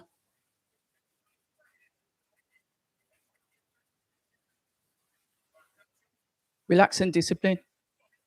You got to be switched on. You're going to take over. Yeah, but what are you going to do though? Okay. Anyway, everyone has different coaching styles. Right. Jab coming out, feints, jab to the body. 1-2 from TKV. That's better. There he is. That's what we know him to do. That's what we know him to do. That's better, Jamie. We've seen a bit more boxing from Jamie. Maybe that motivational talk works. Jab to the head, round to the body. Both guys in the clinch once again. Was that a headbutt? Was that a headbutt? Was that a headbutt? You took a point off him, innit? Yeah, it was a headbutt. Yeah, he's going to take a point off him. Yeah, I did see that. Even though he wasn't facing the camera, just saw him like go up like that. He's been a bit naughty, is our Jamie.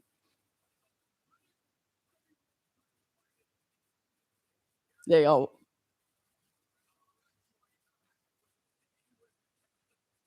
Oh, I thought it was a headbutt. Right, here we go. We are in round number 4 of 12. Better work from TKV, more active this round. The jab coming into the body from Riatpaw. Jab once again from Riatpaw. Don't turn your back. Riatpaw goes to give a backhand.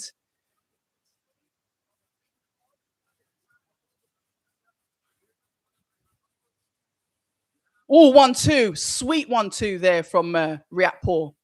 But TKV took the shot. Body shots from Riatpaw. TKV is just making this as messy as possible. You know, I don't want to take my eye off the fight and go into the chat and someone gets splattered and I miss it. 1-2 from TKV. Once again, going in from the clinch. It's horrible. Just, oh dear. This is very, very frustrating. We've got a minute and 30 seconds left of round number 4 of 12. If they continue to fight like this, then this will go the distance and it won't be an interesting fight whatsoever. But shout out to Riatpaw. He's boxing particularly well, but TKV is not allowing him to get his work off at all. He's just smothering his work. But 1-2, and then he pushes him back with the jab. That's from Riatpaw, and TKV does the same, pushing himself out of the corner back into the center of the ring. 1-2, once again, jab.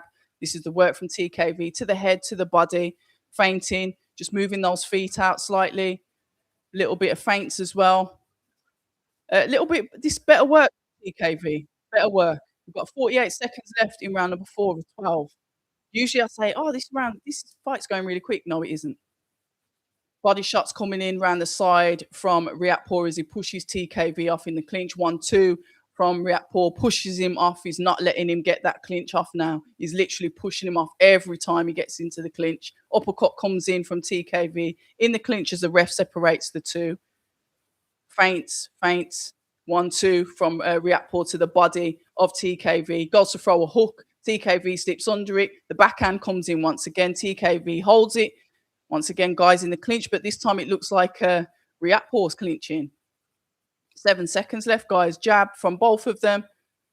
Nice jumping jab there from Riatpaw. Now it looks like they're having a little bit of a dance on the dance floor. Bit of a smooch. Not really the best fight, is it? Right, let's have a look into the chat. Nice combo by TKV. Richard's jab is, yeah, it's a nice stiff jab, isn't it? Or you've got Riatpaw winning the 2 rounds. What have you got the scores at the moment? This Riatpaw would be a handful for any heavyweight, let alone a Coley. I still want to see him fight a Coley though. TKV did better that round, but looks shook and uncomfortable. Hopefully he starts to get more into his rhythm. James Douglas, good evening to you. Clark did better than expected. I think he did better than a lot of people expected. He did well, and I really want to see him come again because that fight was close. That was a close fight.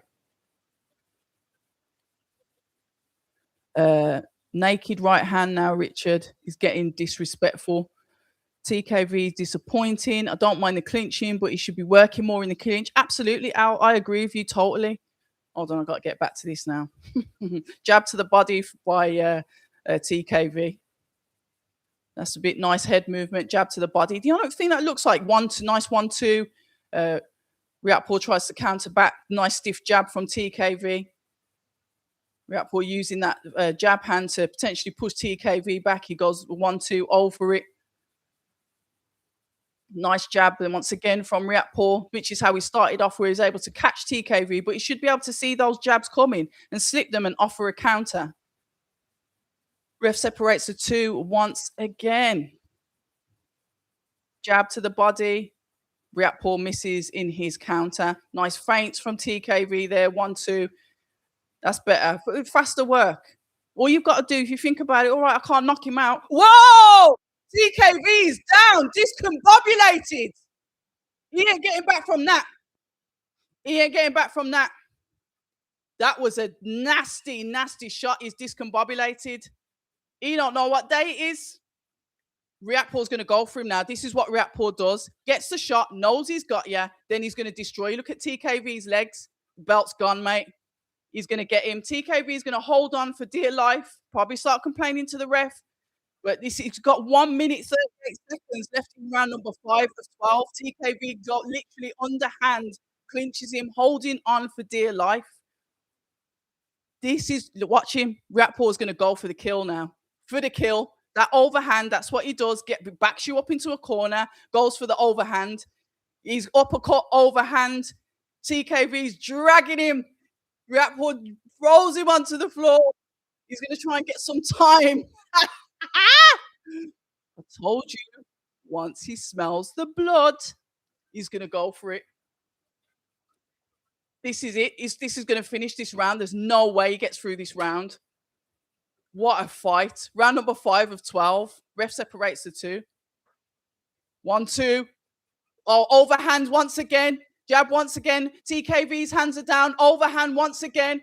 Overhand once again. The hook, the uppercut. The shots are just loading up from Riatpaw to TKV. He is taking... Oh, they've waved it off. They've waved it off. And there you go. The new British heavyweight champion, Richard Riatpaw. Told ya, you let that geezer anywhere near you, you fluffed it. He was going to get stopped. Did I laugh? Oh, soz. Yeah, I think it was a fair stoppage. I don't think the round was going to finish. I really don't think it was. So, congratulations. Took his belt. Yeah, he didn't know what day it was. He hunts you down. Once he gets you nailed, he's going to keep on unloading until he gets you out of there. Ref, good job. That TKV, yeah, that was a terrible performance from him. I know he's going to look back on that and think, what the hell was I doing? Correct stoppage. Ref did a massive favor. TKV needs to go back to the drawing board. Has he got a chance after this now? Richard Power is nuts. Richard Power has always been nuts. Clarty TKV like he was Madonna's new man. Richard was levels above TKV. Riatpaw versus Wilder. Nah, I think Wilder just needs to just have his AJ fight and just walk off into the sunset. The ref did not want to get in the way of Riatpaw's bomb. YB absolutely going to rinse TKV. Man didn't even show any effort. Shout out to YB once again. My favorite comedy boxing channel. You know, when I'm feeling a bit down in the dumps, what do? I think, let's see what YB's up to. Yeah, so shout out to the YB. Mr. Flash says his style was just all wrong for TKV. Got easily outboxed and gunned. Well, I have to say, I did not know Richard was going to box like that because Richard actually boxed. So, yeah, he had the upper hand from the start. TKV was poorish, was sluggish with the shots. We do know that he goes into the clinch. He's done that before.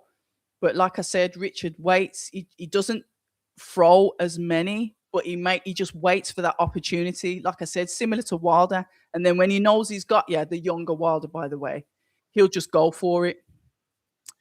I feel sorry for TKV, but he didn't look good in that fight at all. Al said, I thought Madonna took whatever was left from Riatpaw. Now he's with the Scotsman, isn't he? Yeah, that was a nasty shot there. Look at the spite in his face. He wants to go for him. Definitely YB needs to be on stage. Keep on telling him to do his comedy show because I'd turn up for it. Right, Mr. Flash is saying, I think TKV can't handle big punches, honestly. No, I didn't. I told you how this fight was going to go. So stop putting words into my mouth, please. TKV felt the power from the jab. Riatpaw was too powerful, too dominant as expected. I just expected better boxing from TKV. Mr. Flash, all good. We just seen Clark and TKV level just got lost to the better fighter, and there's no shame in that. I don't think that. I think TKV is just built like. Look at that mad shot. Look at that. He was getting absolutely pummeled. Yeah, I think the ref did the right thing to stop it. To be fair, because it was going to end up that way. There was too much time, too much boxing time left in the round. So the ref saved him from himself there. But as a champion, he should have done a better job than that. And that's my honest opinion. Richard boxed really well and then showed that he can actually punch. So yeah, time, patience, etc. And that is definitely what is needed. So let's have a wee look. Yeah, I expected better from TKV. Embarrassed himself. Yeah, he ain't going to be happy with that. Richard looked very good. Must be the good Scottish water. Good evening to you, Dazza. Hey, what's Hay saying? Guys, what is Hay actually saying in the chat? I don't even know. Yeah, congratulations to Richard. Commiserations to Jamie TKV.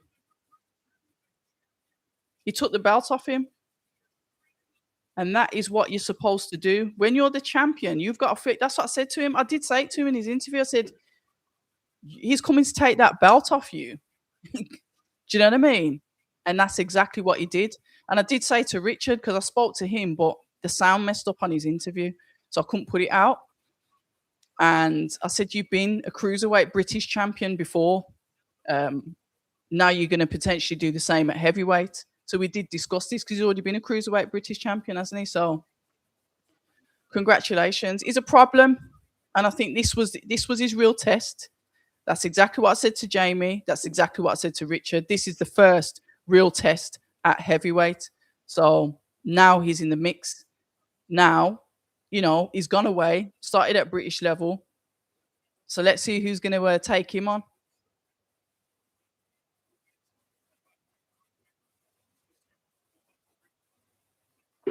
Let's see who's going to take him on then. Which British level heavyweight is going to go after Riatpaw? It could have been potentially Jordan Thompson if he didn't get stopped. Was it last week? It could have been him, but he's out the mix. He's going to be out the mix now. He won't be able to fight for a British. I'm trying to think who else is there that can fight for a British title.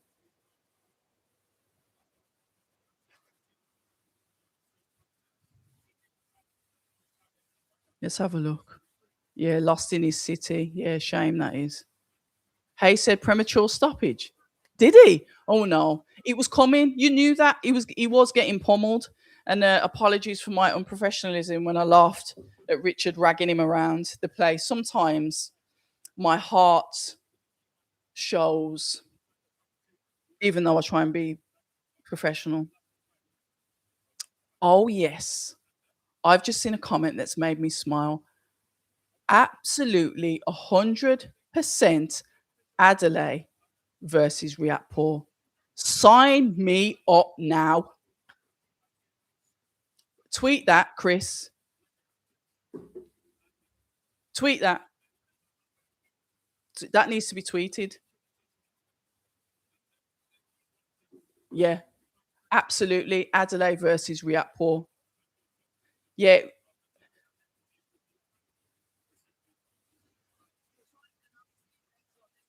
Who's he called out? He called out Johnny Fisher. Huh? Did he call out Johnny Fisher? Why would you want to fight Johnny Fisher? Nah, David Adelaide's the one. 100%. Chris, you got to tweet that. That is a fight I would absolutely love to see. And yes, Lawrence Okoli, I think Dillian White said it. He said after Richard comes through the fight, should he win, he should definitely fight um, Lawrence Okoli next. But will Lawrence Okoli fight him? Yeah, I get it. I get it. Fisher, Fisher is good money. I get it. But,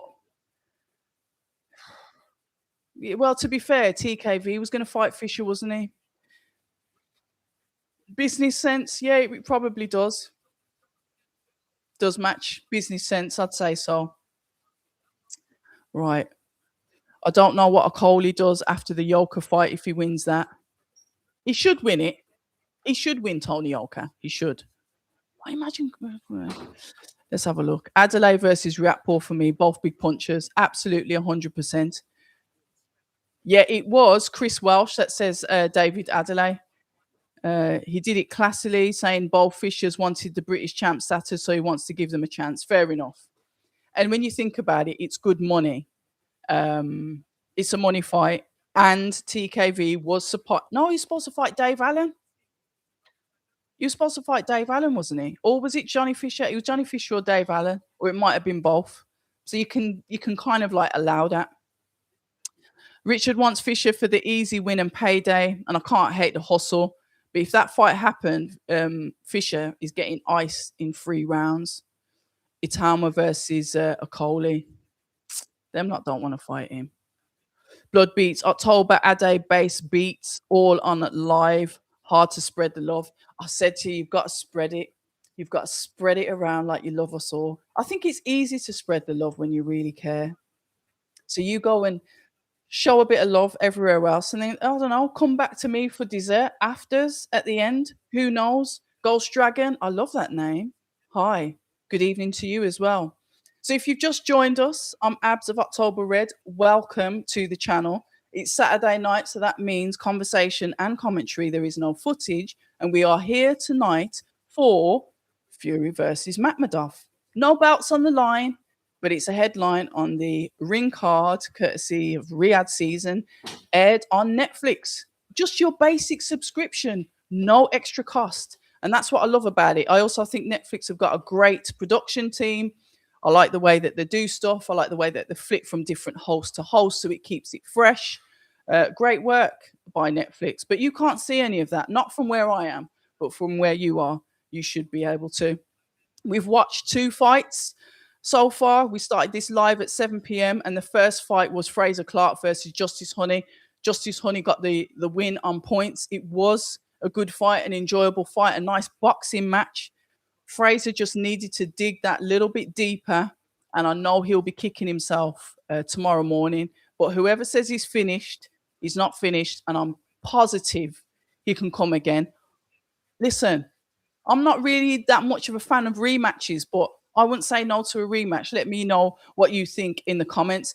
Then we went to a fight that I thought was going to be better than it was, and it was the current, well, it's not anymore. It was Jamie TKV, that was the British heavyweight champion, against Richard Riatpaw. Didn't see anything really from TKV to start the fight. He had little bursts in the fight where he showed a little bit of vim. But as I said, Richard Riatpaw, he's patient, takes his time, but he was doing good boxing because he bust up Jamie TKV's nose early. But he still took his time, controlled fights. It was his fight. And he eventually got to TKV and he got that stoppage, early stoppage. What round was it? Was it round 3 or 4? It was early anyway. And we have the new British heavyweight champion, which is now Richard Riatpaw. I don't think they're going to be lining up to fight him, if I'm honest. But TKV definitely fought a very, very poor fight. And I said to him, did you have a good camp? And I'm asking you because I don't want to hear any excuses. That video is online. Gutted for Jamie TKV, but it's your belt. You've got to fight for it, just like Joel Gallagher was saying. This, like, for the last 3 minutes, Your career depends on this last 3 minutes. That is how Jamie TKV should have been fighting in that fight. Richard was too much for him, and showed that he was actually the better boxer and obviously the better puncher. So let's have a look in the chat. So if you haven't been here before, hit the like, subscribe, share it. This is only airing on YouTube. It's not via X anymore because I jumped off StreamYard. We are doing it cheap and cheerful instead of like doing all these different apps and whatnot. Let's just stream like from YouTube. And to be fair, the stream has been a lot better when I'm streaming straight through here and not a third party. Speak of the devil, there is David Adelaide there. That would be good to see him and Riatpaw. We've had that in the chat. Who would you want to see Richard Riatpaw fight next? I'm going to go with what Chris Welsh says, which is David Adelaide. Apparently, he's called out Johnny Fisher. Good for him. Whatever. Let's see if that gets made. Johnny Fisher is with Eddie Hearn. If it's on a ring card, I guess that will happen. Otherwise, it's just going to get to the point where they're going to be going to and froing on. Is it going to be on DAZN or is it going to be on BBC Two? Obviously, Ben is going to campaign for it to be on BBC Two because once again, the champion is with him. So potentially it could be on another ring card, which means a really good payday for both fighters. So I'm not objective to that. And Netflix is easy anyway, so I ain't complaining about that. If you see it says Okoli versus White makes sense if he wins. Okay. Clark versus Joyce. I think Dillian wants that fight. I think Dillian wants a Joel Joyce fight. I don't even know what Joel Joyce is doing. I caught that Riatpaw wasn't feeling Shalom being in the ring. Did I tell you I wasn't? Oh, anyway, let's not. AJ versus Fury at Wembley. That'd be nice. White has beef with Okoli. It makes sense for both. Yeah, maybe. Maybe. I don't know.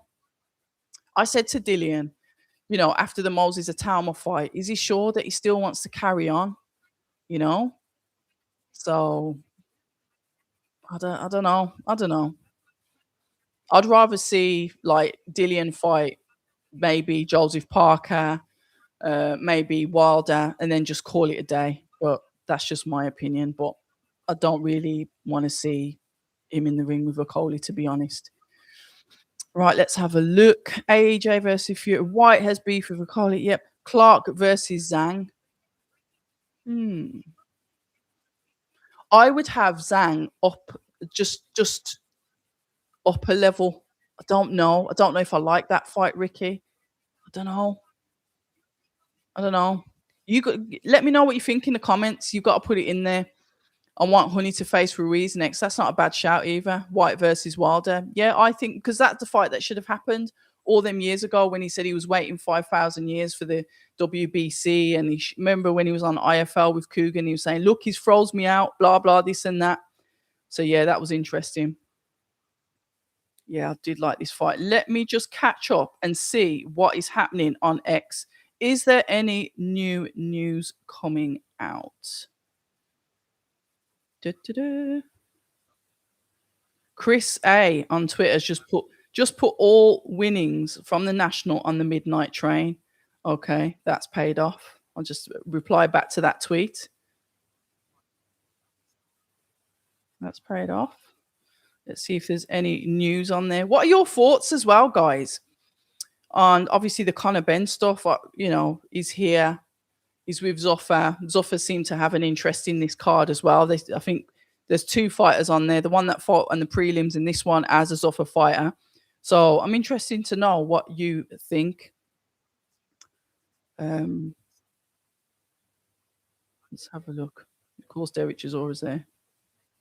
Hearn, Shalom, and Brown sitting next to each other. You're joking. Iffy, you mentioned that on X. Yeah, good fight. Good fight. You've got Anthony Joshua with Eddie Hearn. Yeah, some proper talk by some people are saying that they stopped the TKV fight too early. Absolutely no way it wasn't stopped too early.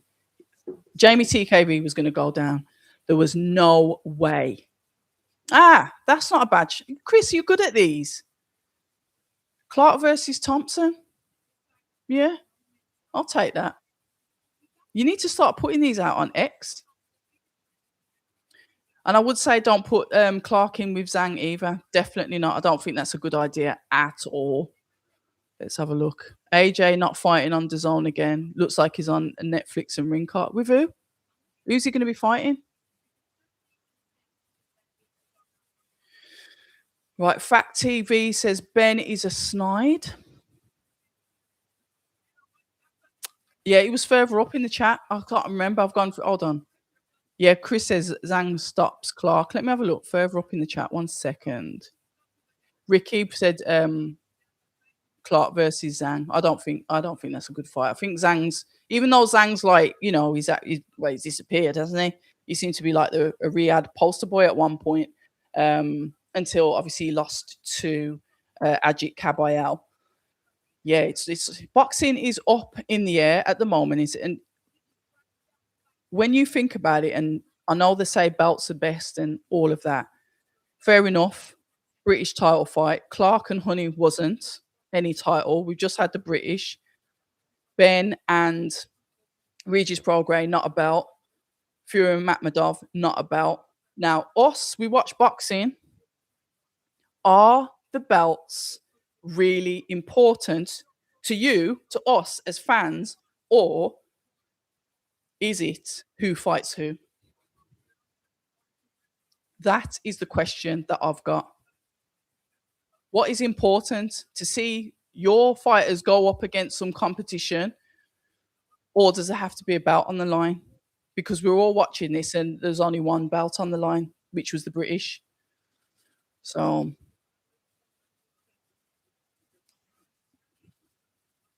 I just like to see good fights, good matchups. Sometimes you do get that when you're in the rankings, but other times you can have good matchups outside the rankings. Right, Chris says, this might be tricky for Ben. He looks drained and he's feeling it. All about Progra for me. I think Ben only looked good because he was drained. Well, Eubank was drained. Fair enough. Right, Legal Eagles, we want to see the good fights, proper 50-50s. And belts matter when the best fight the best. Right, okay. So, with everything that goes on, what time's what fight? There's like 2 fights left on the card. Which fight are you referring to? Just be specific, because we've had a break now. Richard Riatpaw has just beat Jamie TKV and took the British belt off him. We're on a break. The next fight that's coming up is Conor Benn versus Progra. That fight's not on, so you've got me talking for a bit. So you can either stay here, bore off, come back, but I can't give you an exact time because it's just all of them chatting. Hence why I'm chatting on here, because I'm not going to sit on here silent, am I? All right then. So what about when the belts get held up at the top? At the moment, we've got a few belts held up by Usyk, who's fighting, and there's a press conference for that coming up soon as well, who's fighting Rico Van Heerden. He's having his, special fight like Tyson Fury had his with Ngannou. Anthony Joshua had his special fight with Ngannou and Jake Paul. So he's having his special fight, but the difference is he's got the belts. So what happens when the belts get held up? How is the best supposed to fight the best? Then you end up with these number one, then these interim, or all of these other belts that call the silver, all these other belts that are coming into it. And then how does the best fight the best? That's where boxing is at the moment. And that's why I'd always have an argument. What do you want? Do you want to see someone standing in the ring with all of the championship belts, or do you just want to see really good fights? My thing is really good fights. That's what I want to see. And sometimes you don't have them. You don't have the belts on the line for really good fights. So,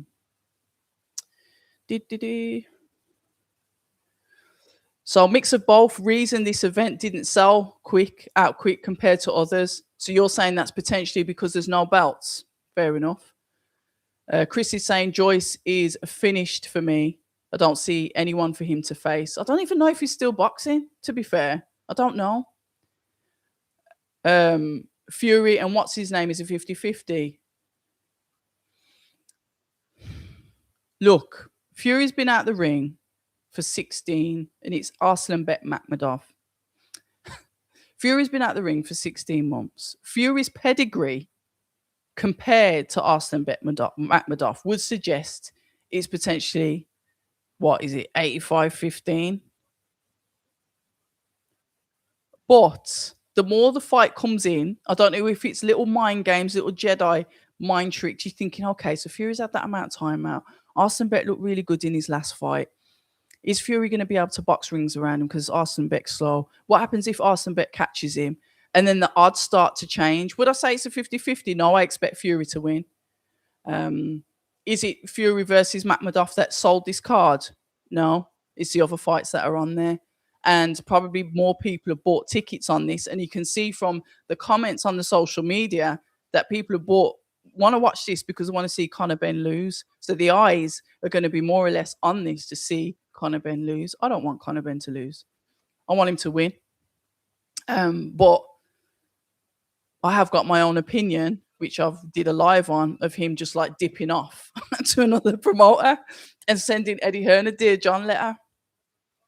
Here we go. Speaking of Conor Benn and Regis Prograis, that is the fight. Michael Buffer's in the ring, getting ready to announce it. I think Ben rehydrated well, and his youth and confidence will be enough for him to stop Prograis. I think so too, to be honest. The Fury fight, not yet. I'm going to say that's going to be potentially NHNQ1 QO. That's going to be probably about 10:15 to 10:30. I hope that answers your question. Anybody else want to ask me any questions? Right, 68 says southpaw stance might be an issue. Ben has low fight IQ. Hopefully Regis beats him. But yeah, I'll get to the point. Straight for the neck, 68. A Focus Garcia smokes Ben. That's from Robert. I have a solution for that. Check this out. The second you become, and this is from Bart,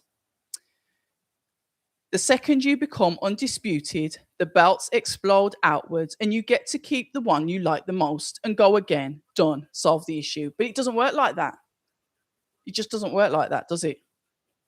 Because now Usyk's holding up the division because he's got the belts. So you've got Ajit Kabayel. What is he the WBC mandatory? He is, isn't he? He's number one, isn't he?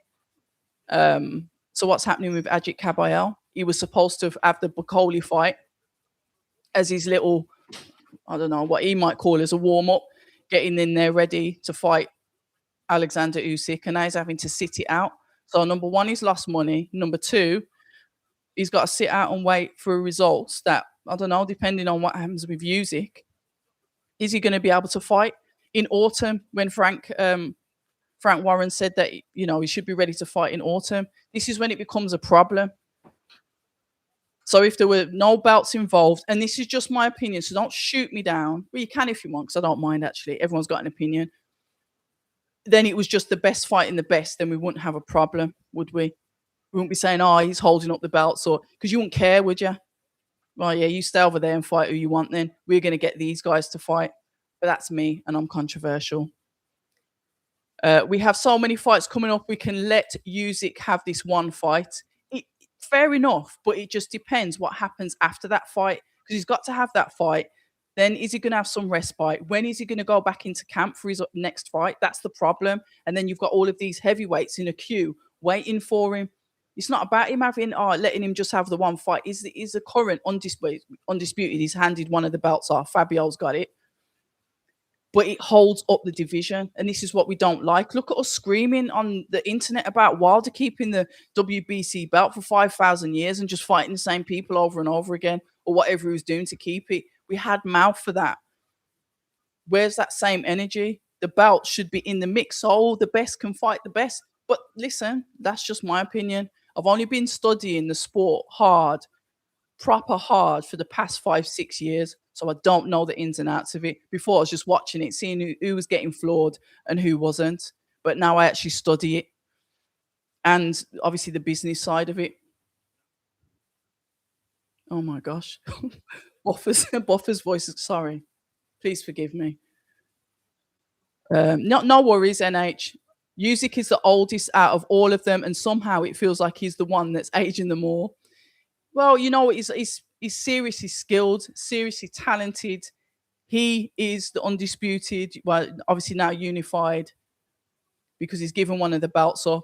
Has he got the credit that he deserves? Has he been like really truly treated like the champion that he is? I beg to differ. When he was with what was his other manager's name that I spoke to? Oh, and he left him. My memory. Sorry, guys. He was just basically saying how everyone continuously wrote Usyk off because they didn't like his style. They thought he's not getting these knockouts. So he was always overlooked. Nobody really backed him. And everything that he got as a cruiserweight, then jumping up to heavyweight, is just that hard determination and graft. I fully rate him. However, I don't like the belts being held up. That's just my opinion. Let's have a look.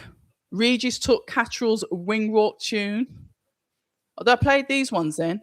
Crowd loving Regis. The Brits are just demons, aren't they? We're just absolute demons. And I'll tell you one thing, when these promoters, when people in power want to turn you against someone, they're just fantastic at doing it. Even though I was one of them that said I didn't like the way that kind of just like ditched my man and just dipped, and it just I'm a fan of loyalty and I take things personally. And I've said that to Eddie before because I remember saying it to him about Ben Whittaker. You've took him off somebody else. It was obviously the money that brought him over. Aren't you worried that he's going to do that with somebody else? So I've said it. If money is your God, you'll always follow it. You follow what your God is, don't you? And with some people, it's just all about money. And go for the money because you got to look after your family. But remember to have that sit down conversation to say, I really don't want to do this because of everything that you've done for me, but I've got to go after the money, and have that conversation. Honestly, just, and it's going to be a horrible conversation, and you might even not speak again, but at least the respect is there. Do you know what I mean? Allegedly, this is a one fight deal, which my brain's still not computing that this is a one fight deal. Nobody knows how much he's been paid, really. There was that figure that was put out, but you can put things out on social. And if you've got a little bit of credibility, it's down as fact. So is this just a one fight deal? Is he going to announce an extension after this? Is Eddie Hearn going to pop out, go, surprise, he never really left? Who is boxing? It's an absolute theatre show. Do you think they've muted the crowd noise? 68's clock something. Let me shut up for a minute. Oh, I can only hear the track. I can't hear any crowd. Damn. Right, Bart says Ben's been saying that Zuffa is okay. Ben's saying that Zuffa is the future, and that's mad. I mean, I agree, disagree how he did what he did, but saying that Zuffa is the future is the type of stuff people should take medication for. 68, if you got a burner account and it's Bart, that's the exact same thing that 68 will say. No pop in the audience. I think they've muted it. I think 68's right. You can't hear any crowd noise. Well, to be fair, Chris, I think senior Ben said, somebody said, can you, do you think you can work with Matchroom again? He went, nah, I don't think so. Not after everything that's happened. So, see, these two are actually brothers. We've got Skyliner, the editor, and then we've got Star Fox that I'm convinced are the same person running off two accounts. And now we've got 69 and 68. I mean, I appreciate you getting my numbers up. I'll take that. Yeah, there's no crowd noise. They've got to turn it off. How are they going to get... Oh, I'd love to be there. Let me see if anyone's there. See if anyone's put anything on Twitter that they've that they can hear all the boos, because we can't hear anything. Oh, here we go. Right. So Dazza said, I'm sure he was getting booed. They did boo, but it was cut out quickly. Fair enough. So they have cut it out. Look, marketability, protect your fighter. He's been... Oh, Eddie's not said anything. I was trying to listen to what he was trying to lip read what he was saying. They're not clapping for him. Him and AJ just sat there together. You've got Eddie Hearn, that's a Gemini. So his birthday's coming up in June. I'm mad on this. And you've got AJ, that's a Libra. They're both air signs, very similar, and they'll get on really well. I get on very, very, very, very well with Geminis, June Geminis. So if there's any Geminis in the chat, hey. And if there's any Scorpios in the chat, hey, but stay the hell away from me because you lot are maniacs and bring out the worst in me. Right, here we go. You know what? Regis is limping, isn't he? Did he limp to the ring? How does he walk to the ring? Wing. Right, Josh. Hi, Josh. I think I saw you in my comments the other day. October Red, what do you think about Gareth? He's a strange fellow. Is he hiding something in his closet? Use your feminine intuition. Nah, Gareth's all right. He's outlandish. Gareth is Gareth. I used to have him on the channel. We used to do like lives in the morning. It was quite fun, actually. Gareth's Gareth. So, what I've learned in this life, Josh, is you can't vouch for anyone because then you see them getting carted off for some madness, and you're like, oh. And then somebody will say, yeah, I knew he was a bit strange. And then somebody will say, oh, I thought he was. It's one of them, and he's always been cool with me, never disrespectful. Always kept it professional. He's got a crazy, crazy sense of humor. Gareth is Gareth. Right, Blood Beats, does he shower before interviews? Now, that is a question. I might ask him that next time I see him. Right, 68 said that Regis has been limping for years. All right, then, I'll take it back. I'm falling into the paranoia. Eddie did say that Regis isn't even supposed to be in the ring, apparently. Ben's about to beat a cripple. Beat somebody that's not fit to be in the ring. I need to stop reading these verbatim. Sorry, YouTube.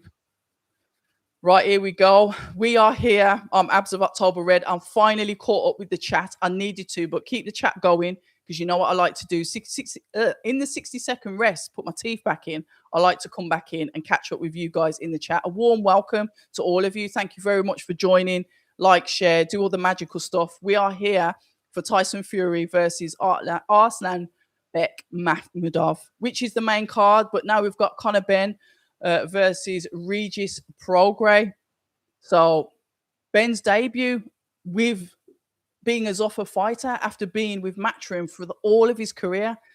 So much craziness has gone on with Conor Benn in the last, 3-4 years. And we're finally here where he has his first fight with Regis.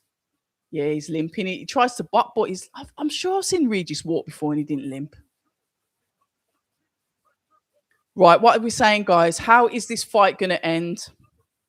Is it going to go the distance? Or is there going to be a stoppage? Eddie said that Regis shouldn't be in the ring. I think he started the injury rumours. Or I think they were already out and he might have concurred. So we'll see what happens, won't we? I can hear cheering. I can't hear booing here. Right, here we go. Ben straight into the ring. Nice feints. Good wide stance that he usually has. Jab. Regis goes in with the backhand to the body. Circling around to the left. Ben's always been nice and athletic in his legs, in his movement. Got a bit of speed there. Once again, it looks like two guys are going to end up on the floor. Headlock settings with both of them. The ref separates the two. Southpaw versus Orthodox. Nice in and out there by Ben. Imagine that pressure that he's feeling. I think Regis got him with the jab hand there because you've got Southpaw. Regis looks like he's going to go down. Ben loading up, letting the shots go. Progra didn't look good at all then. Oh, he's got him with a nice hook to the head. Jab coming in from Ben. Yeah, Progra doesn't look too good here. But he did catch him with one shot. Ben's good with the speed, avoiding the shots. Looks like all of this has fueled him. A 1-2 from the Southpaw. Body shot. Ben goes back there. The shot from Regis, from Progra. I was there when Progra fought Jack Catterall live. That was a good fight. loading up on the shots. Regis was able to move out of that overhand left that was coming in from Ben. Nice lateral movements from Ben here in the ring. Progra just keeping it simple, keeping his eye on the ball, keeping his eye on the fighter, following him, but not putting in too much work, as in moving up and down, jumping up and down, just keeping it steady. Is that because he doesn't need to? Or is that because he can't? Nice 1-2 work there coming, and counters coming back in from Progra.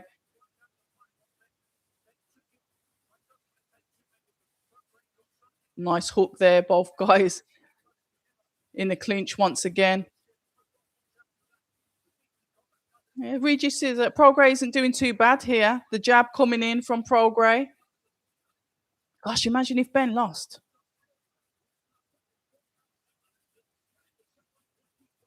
Right, jab going in from Progra, backhand.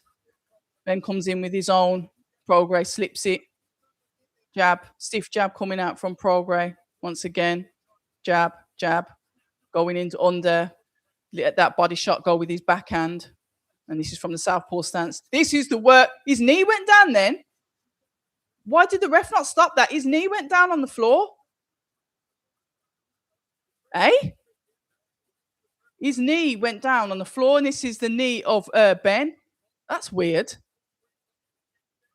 I'll just see just a glimpse of Hearn smirking there. That pressure's good. After the bell! After the bell! Now that was after the bell. That's naughty. Oh, dear God. It wasn't on the bell. It was after. Oh, the bell had gone, and he threw the 1-2. You can say it was on the... Play it back with the bell then.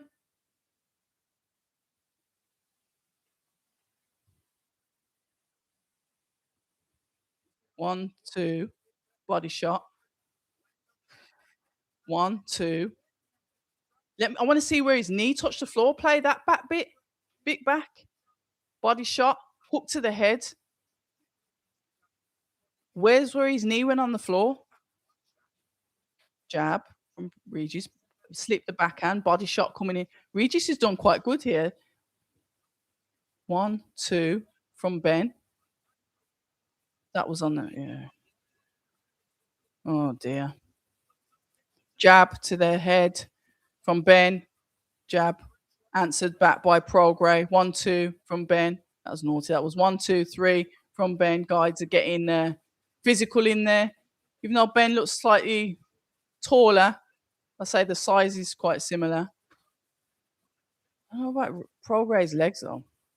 But not. Oh, that was a bit of a low shot on the belt there from Progra. Ben throwing the 1-2, but the timing's off. Progra is able to slip the shot. So we are in round number 2 of 10. Southpaw. I wonder what Southpaw's Ben sparred. Let's have a look.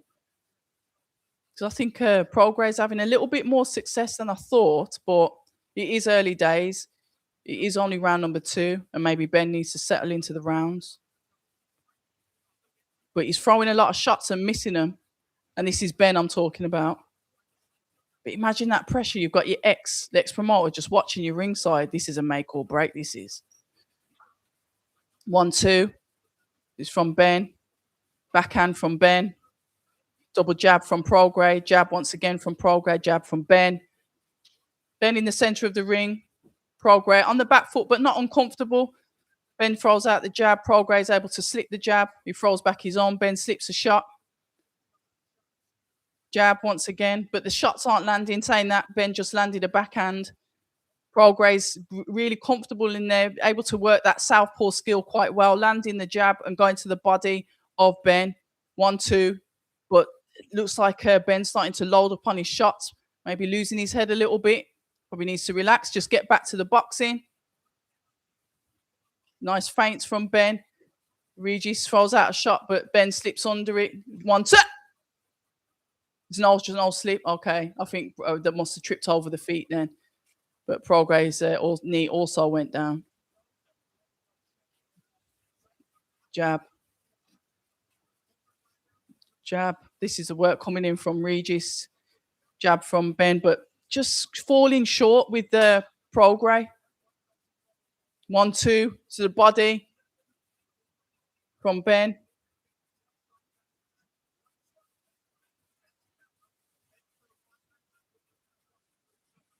Let's have a look.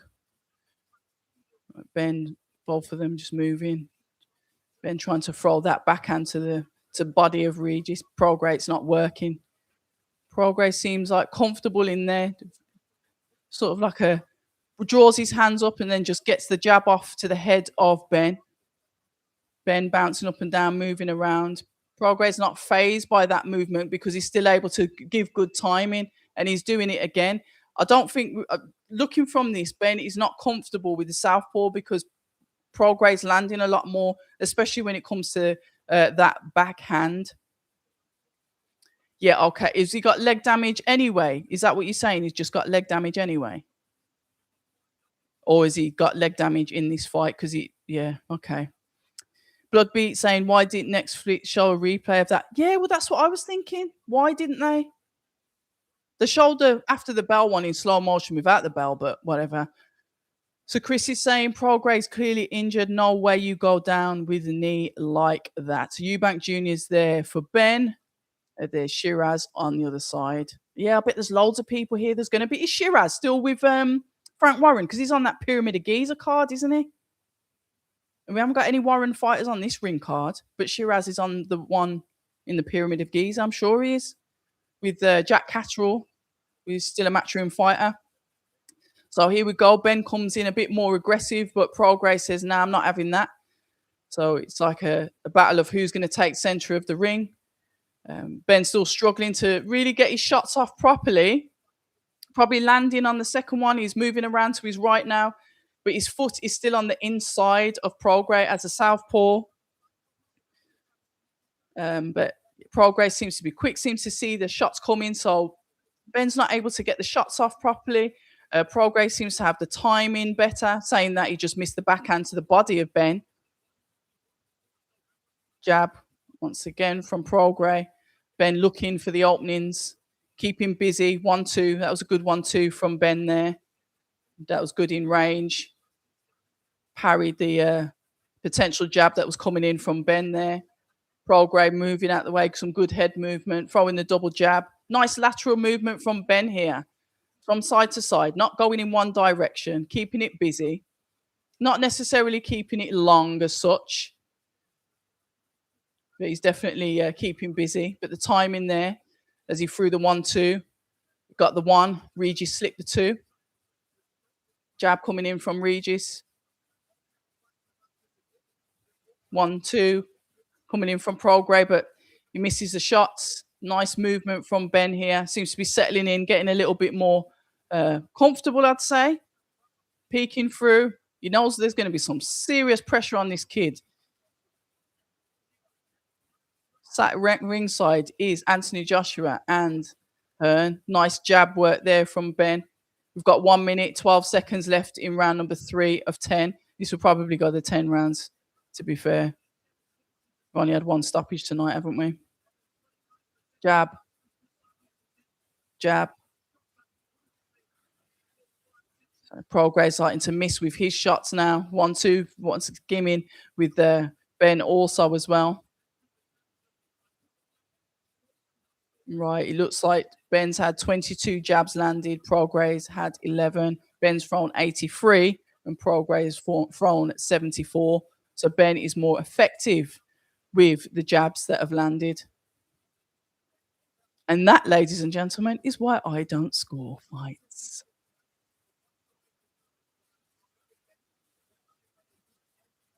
Nice backhand landed there, uppercut.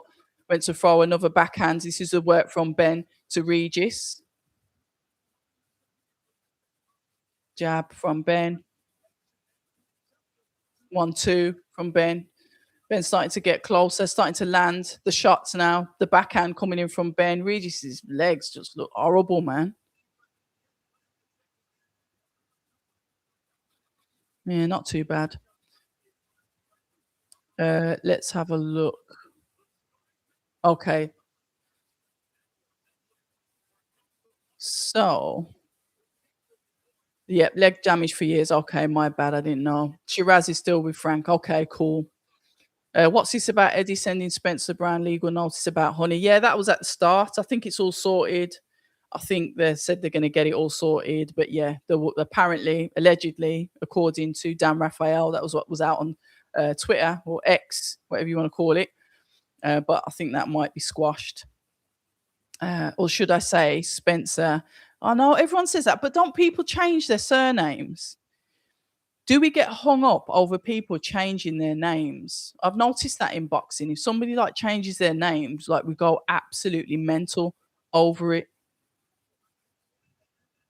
It's weird, isn't it? Um, I was quite happy when I got married to get rid of my dad's name. It's not my real name, is it? My married name.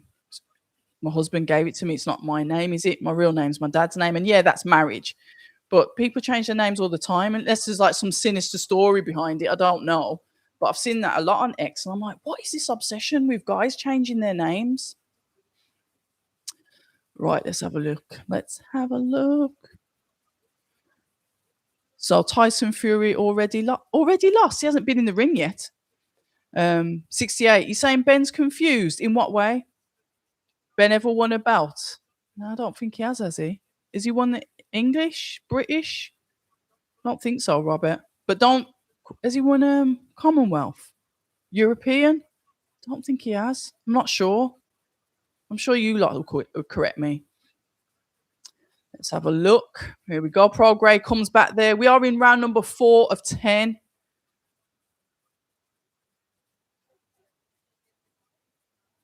Hold on, I'm looking at some swelling on the eyes of Progra.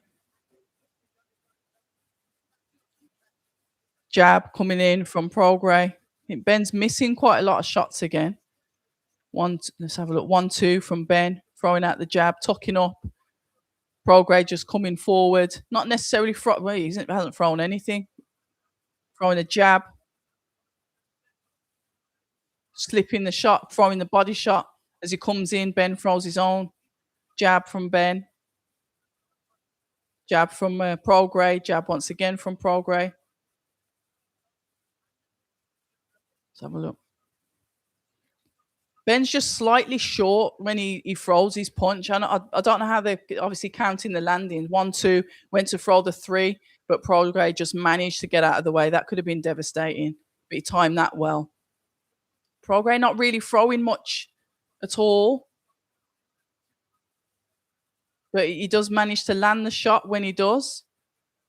That was a nice little cheeky backhand there from Progra. Landed on the chin of Ben as he throws back a 1-2. You're getting some slips, some ducks there from Progra. Progra goes to throw the jab. He seems to miss his target as well. Ben hits with the backhand, throws out the jab. Body shot goes in from Progra. Ben still active, moving around to the left, throwing his combinations, a 1-2-3. Progra probably doesn't want to get in too much on the inside, especially if he's got them dodgy legs. So we've got 10 seconds left in round number 4, and this is a 10-round fight. Jab, nice jab there, stiff jab from Ben. It's Progra feints to go in and throw his own, fall short. Ben manages to land the jabs, and there we go. Round over. Let's have a look. Are you saying that Ben's cut? Where? Oh, yeah, he is right at the side of his eye. So you're going to play an ad? I want to hear the corner. Whatever. Right. Spencer is, and this is coming from Red, not October Red. Spencer is a shady, shady character if you do a little research. He hasn't changed his name on Company's House. Boxing. Boxing, eh? Boxing. I mean, I'm not gonna say anything. I'm going to keep my mouth shut. That's what I'm going to do tonight. Campbell Hatton won more belts than Ben. Oh, bless him. Bless little Campbell. I hope he's going to be okay, you know. Ben can't solve the southpaw stance. Yeah, he seems to be, doesn't, I just wonder how much southpaw sparring, and as he comes out into this round, Progra starts with a confident jab to the head of Ben. Ben throws a combination of shots there.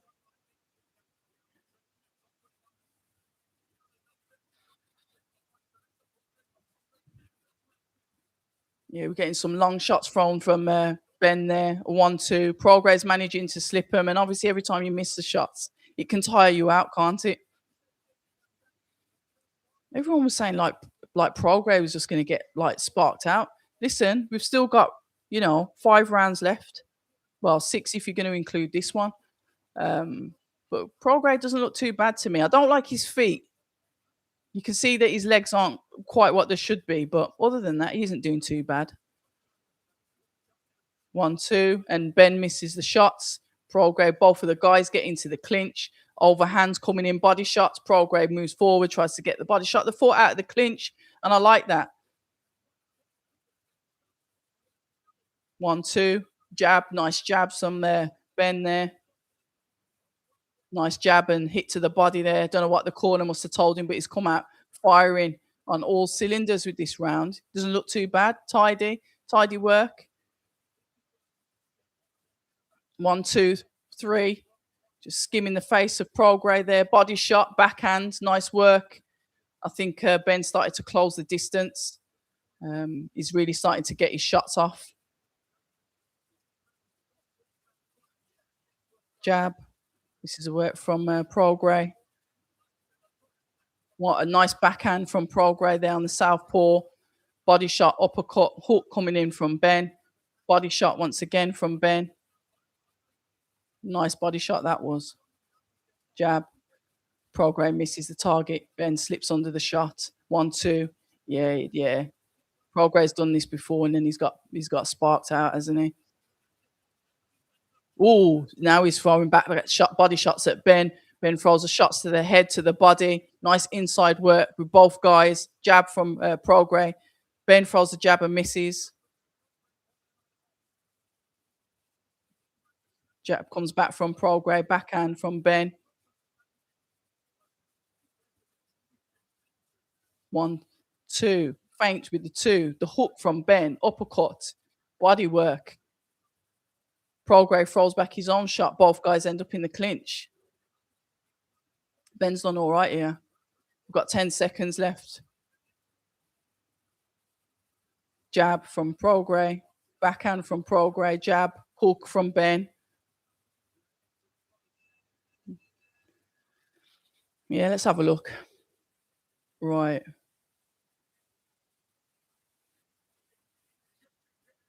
Right, Benny's going to get him. Josh, you reckon? Benny's going to get embarrassed and he will try to sign with Matchroom again. Remember my comment? Do you reckon, Josh? If he says Herdzoffer kept their receipt, this is a bad look for Ben. Prograde is clearly injured. He's not good on his feet, but 68 says that he's been walking around like that forever. Red is saying just winning for Ben isn't good enough. He has to look impressive or stop him. That's a fair comment. I'd say that on his debut. You want to make that impression, don't you? If he said, goes on to say, it feels like Prograde's contract said don't give it 100%. Yikes. Ziriab, Ben looks to be tiring. Okay. Ben might feel the weight cut soon. I don't know if it's 15 million though. I don't know. I think that was put out as spin. 15 million is like crazy money.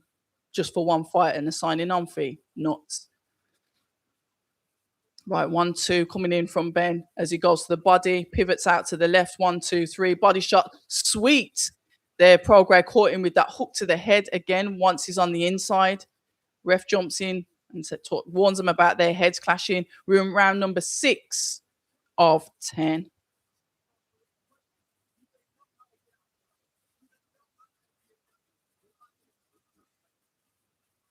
Right, let's have a look. Backhand coming in from Prograde. High guard goes up, ready for the counter. Just planting his feet, really, not bouncing around, Ben. Nice work there. Just did a little bit of a roll and an uppercut to the chest, what it looks like. Jab to the body. Prograde just slightly out of range. Body shot. That one landed. And a nice uppercut there to Prograde as well. Looked like his legs stiffened a little bit. Jab goes out to Prograde from Ben. 1, 2. Oh, sweet hook once again from Ben. Regis still manages to keep on his feet. David Hayes got Conor Ben up 48-47. You can start screaming in the chat about scorecards again from David Hay. Jab. Yeah, there's a lot of blood pouring from the face of Ben. Which side was the cut on? I'm sure this cut was on his right-hand side, but the blood is pouring out of the face. I'm sure Eddie Hearn's there smirking on ringside. Progra's getting the better of him there, throwing in some nice body shot work.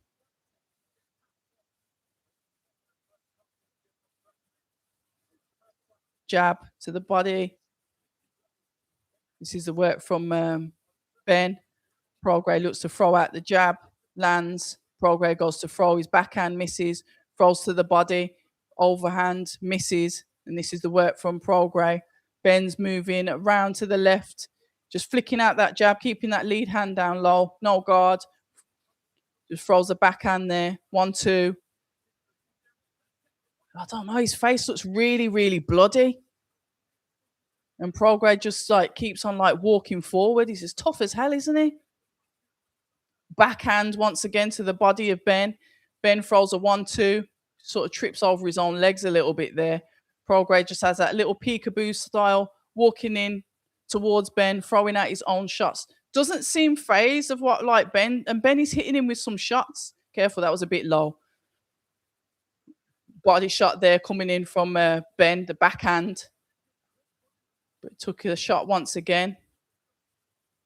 Damn, he's tough. He looks at him like to say, yeah. All right, let's have a look. So Ziriab saying Ben looks like he's tiring. 68 says Ben might feel the weight cut soon. 15 mil, we don't know. Ben is cut again. Yeah, that's what I thought. He's got him on both sides, hasn't he? Because it was the other side. Yeah, he's cut on both sides. His face is bleeding terribly. It's both cuts on the eyes. Don't think it's anything from the nose, but both eyes are cut.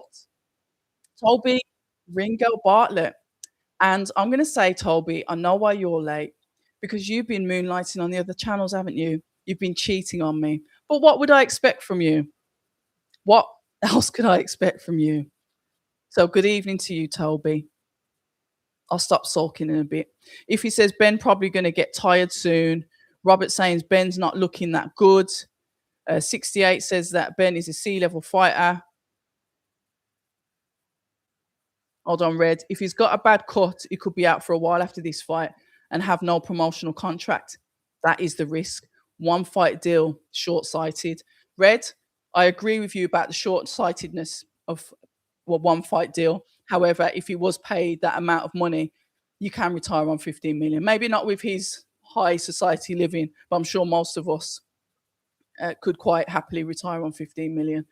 But I haven't got a Rolls Royce or live in a mansion. He got him there. Regis' legs didn't look too good then. When Ben unloaded, got him in a body shot. Don't like Progra's legs at all, man. Oh, no. Temple shot there from Ben.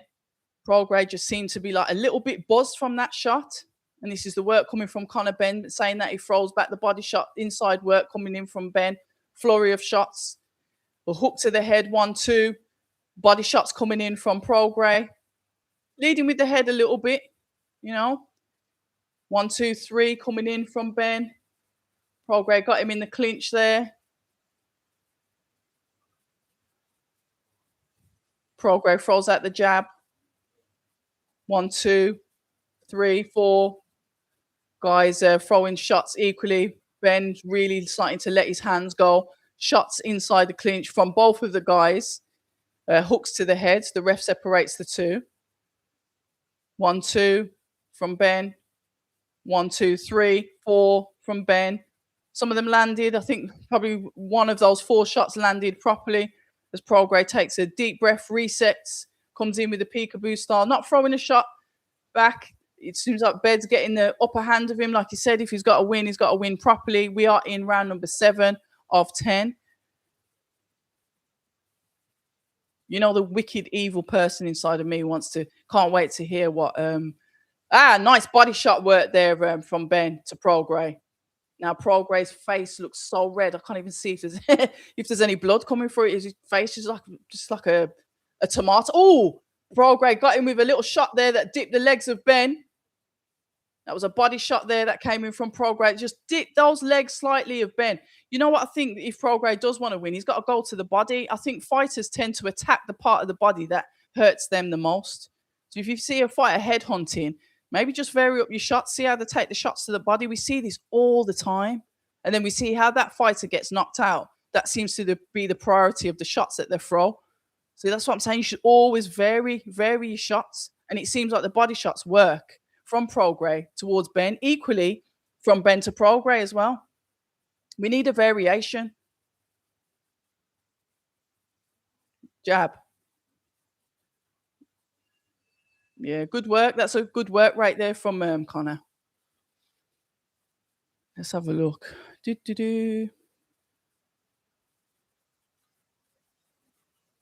His father doesn't show any emotion.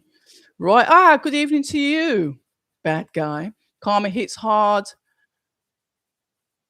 Frank, according to you, who is winning? Don't ask me, ask the chat. When I score things, I get it wrong. Those of you that have been with me for how many years doing these watch alongs, you know. If it's like really obvious, I'll say, like I thought Justice Honey was winning. I didn't think Jamie Takivi's performance was particularly good, but these two are going at it hell for leather. I saw Toby watching on Talk. Oh, but what were you doing over there, Red? How did you see Toby on Talksport if you went on there as well? The betrayal here is quite heartbreaking. You chose Talksport over me. Right. Ziriab says Southpaw is where Progra is getting most successful. Garcia would walk over Ben. We're going into round number 8 of 10. We've got 3 rounds left with these guys.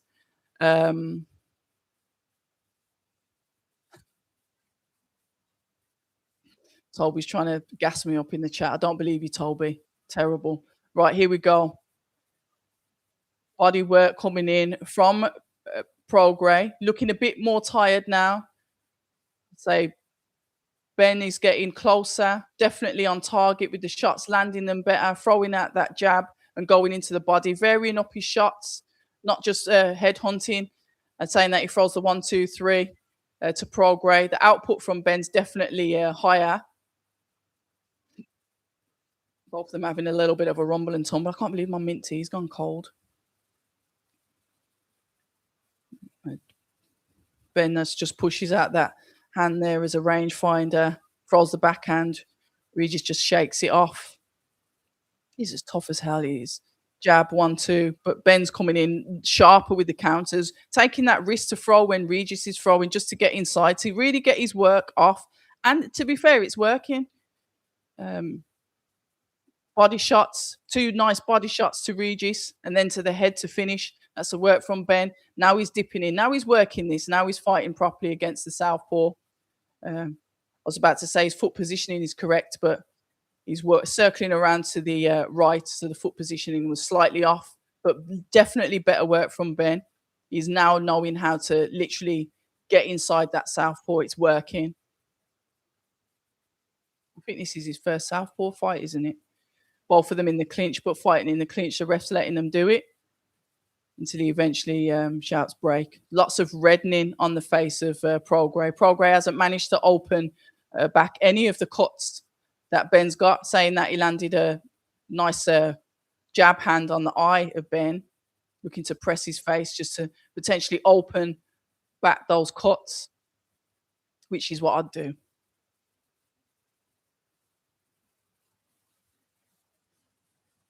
Jab to the backhand to the body, jab from Progra, backhand once again. Ben's getting success with these backhands and then throwing in the 2 hooks to the head of Progra. Once again, throwing out that jab, throwing in the backhand. We are in round number 8 of 10. Yeah, Ben's making a good account of himself here. Definitely more active, comfortable in his range. The shots are landing. He's really working the body well. He's able to slip under that backhand of that jab hand of Progra, to make sure he can land that body shot, which seems to be effective, to be fair. It is slowing Progra down. He's not throwing as many shots, but keeps on telling Ben to come forward. Boy, that is tough. No, I've been messaging Champ Ross in America, but I did briefly call into Beats' chat. You know, I like Beats. hit the like button while I was looking for your channel. Don't gas me, Toby. You know, the betrayal's there. Josh, he was cheating. Yeah, he was. There's a few of you in here that have done it. And it's okay because I'm going to go back. I'll start going back through the live and seeing where you went. Oh, no way, Eubank Jr. is sitting next to Hearn. He isn't. Please tell me he isn't. Is he? He's an absolute demon. Garcia must be laughing. He's from 68. Even fight Ben one up. Ben was wobbled. I ain't been on Talksport. It must be someone else. No way. I was hoping Gad would be on Talksport so I could read the comments about him. It's too funny. Is he getting bullied? Osborne, Ben is 2 up. Yeah, I agree that is definitely better. Let's have a look. 9, round number 9 of 10. If you've just joined us, I'm Abs of October Reds. This is conversation and commentary. We're in round number 9 of 10 of Conor Benn versus Regis Prograis. A lot of pressure on Conor Benn, but he seems to be making a real good account of himself and has come to light in these past few rounds. Literally knows what he's doing, knows where to hit the target, and he's hitting it quite well, considering he's got 2 big gashes to his eyes. Prograis hasn't been able to open them back up, and Ben seems to be just there with the speed. The next fight is the main fight, the last fight of the night, which is Tyson Fury versus Arslanbek Makhmudov. Tyson Fury's first fight in 16 months. That's what we've been hearing everywhere. How's he going to get it? How's he going to get on? What is he going to do? So,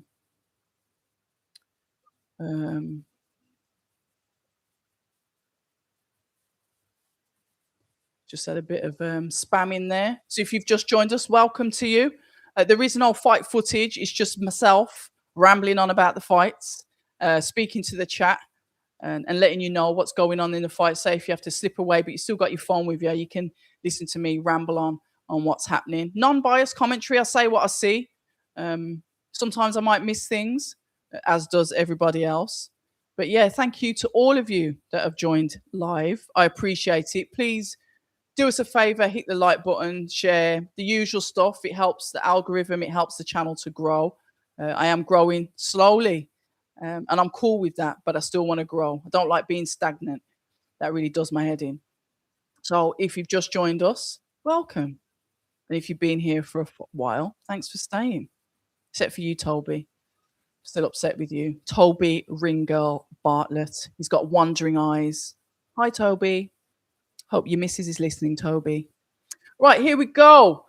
Ben is throwing out the jab to the head of Prograis. Prograis fires back, both guys in the clinch. We've got 49 seconds left in round number 9 of 10. I did think that it would go the distance. It's been a good fight. If Prograis is injured, he's definitely put up a good fight.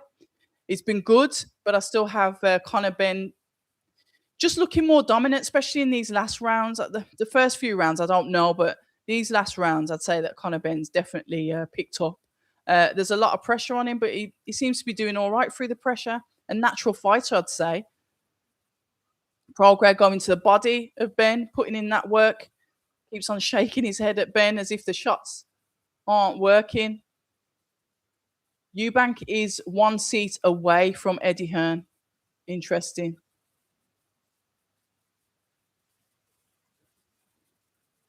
Right, there we go. Round finish, and we're going to be going into the final round. Let's have a look. I didn't think it'd go to points, though. I thought Ben would stop him, but we've still got 1 round left. Prograis wants to go out on his shield. Definitely, Ziriab. What an absolute, soldier. Ben is thinking, this is God taking it out on him for what he did. And that's from Bart. If you're saying a decision win for Ben is actually a win for Prograis, considering he's meant to be finished and injured, that's what I said. It's like, considering he's injured, Prograis is not making a bad account of himself, is he? I cannot wait. I will be running to IFL, because that's my go-to channel. Shout out to Coogan Cassius, the blueprint of all of us YouTubers. I will be going there, and I really hope it's Coogan that is going to speak to Eddie Hearn. I need his feedback. But let's get through this round. The only place you'll find me tonight is here and Beats. That's what they all say. Right, we're going into the last round. Are these guys going to leave it all in the ring? Progra and Ben throwing shots to the body. Progra goes down on the floor, but just for not being knocked down, just being pushed forward. His dodgy legs, and obviously Conor Ben pushing him back. His face is absolutely peppered. He's going to look like his head's going to be the size of a watermelon tomorrow. Progra's legs are vile. Jab, 1-2, coming back in from Ben.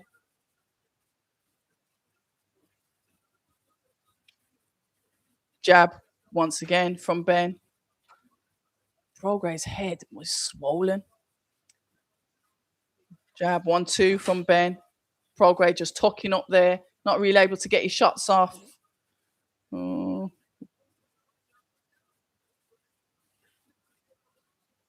Right, both guys in the clinch. Sorry, guys, I was trying to get the spammers out of the chat. I can't see what you're saying if I got spammers. But David Hayes got 88-83 to Ben.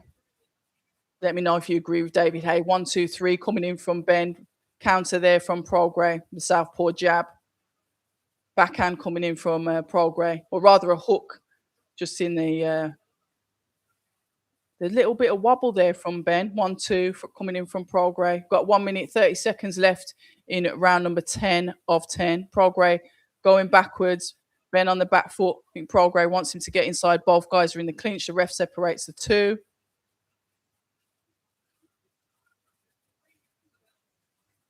Yeah. Accidental head clash. All right, let's have a look.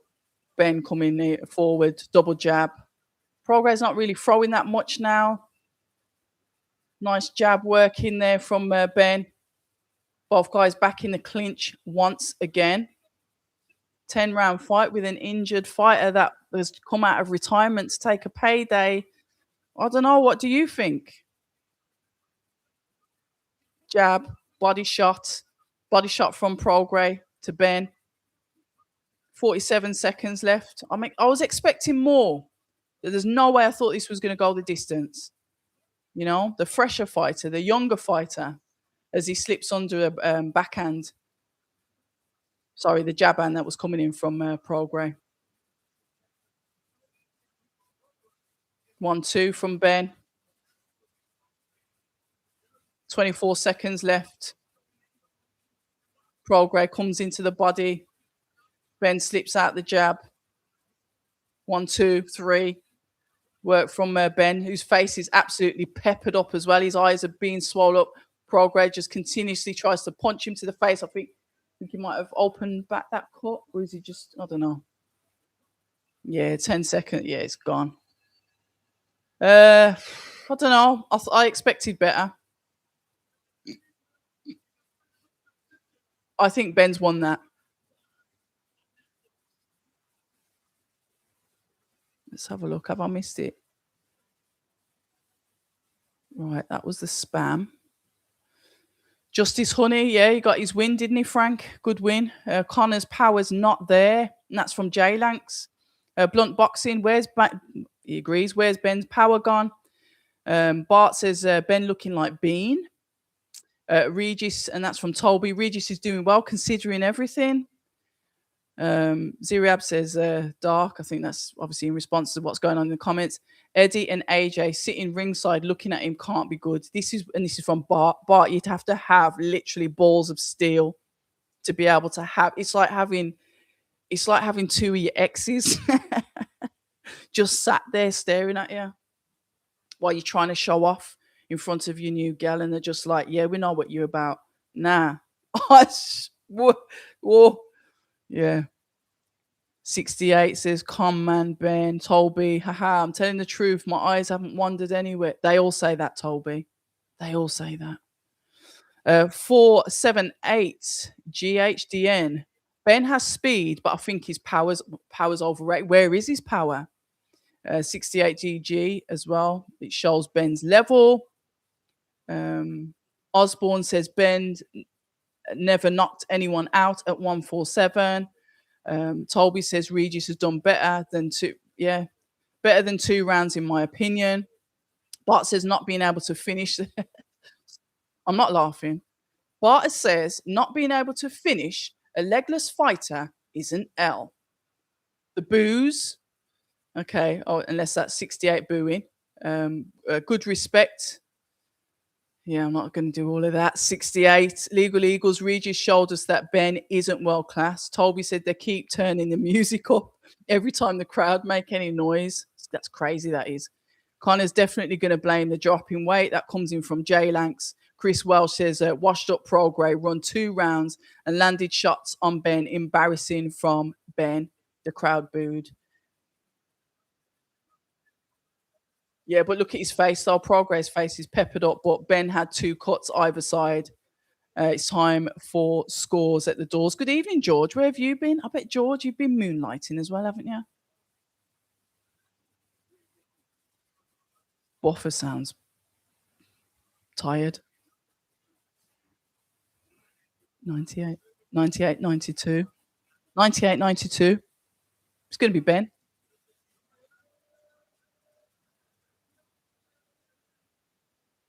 You can hear cheering. I can't hear any boos. But Progress, fair play. If Progress injured, former champion, potentially would come out of retirement for this.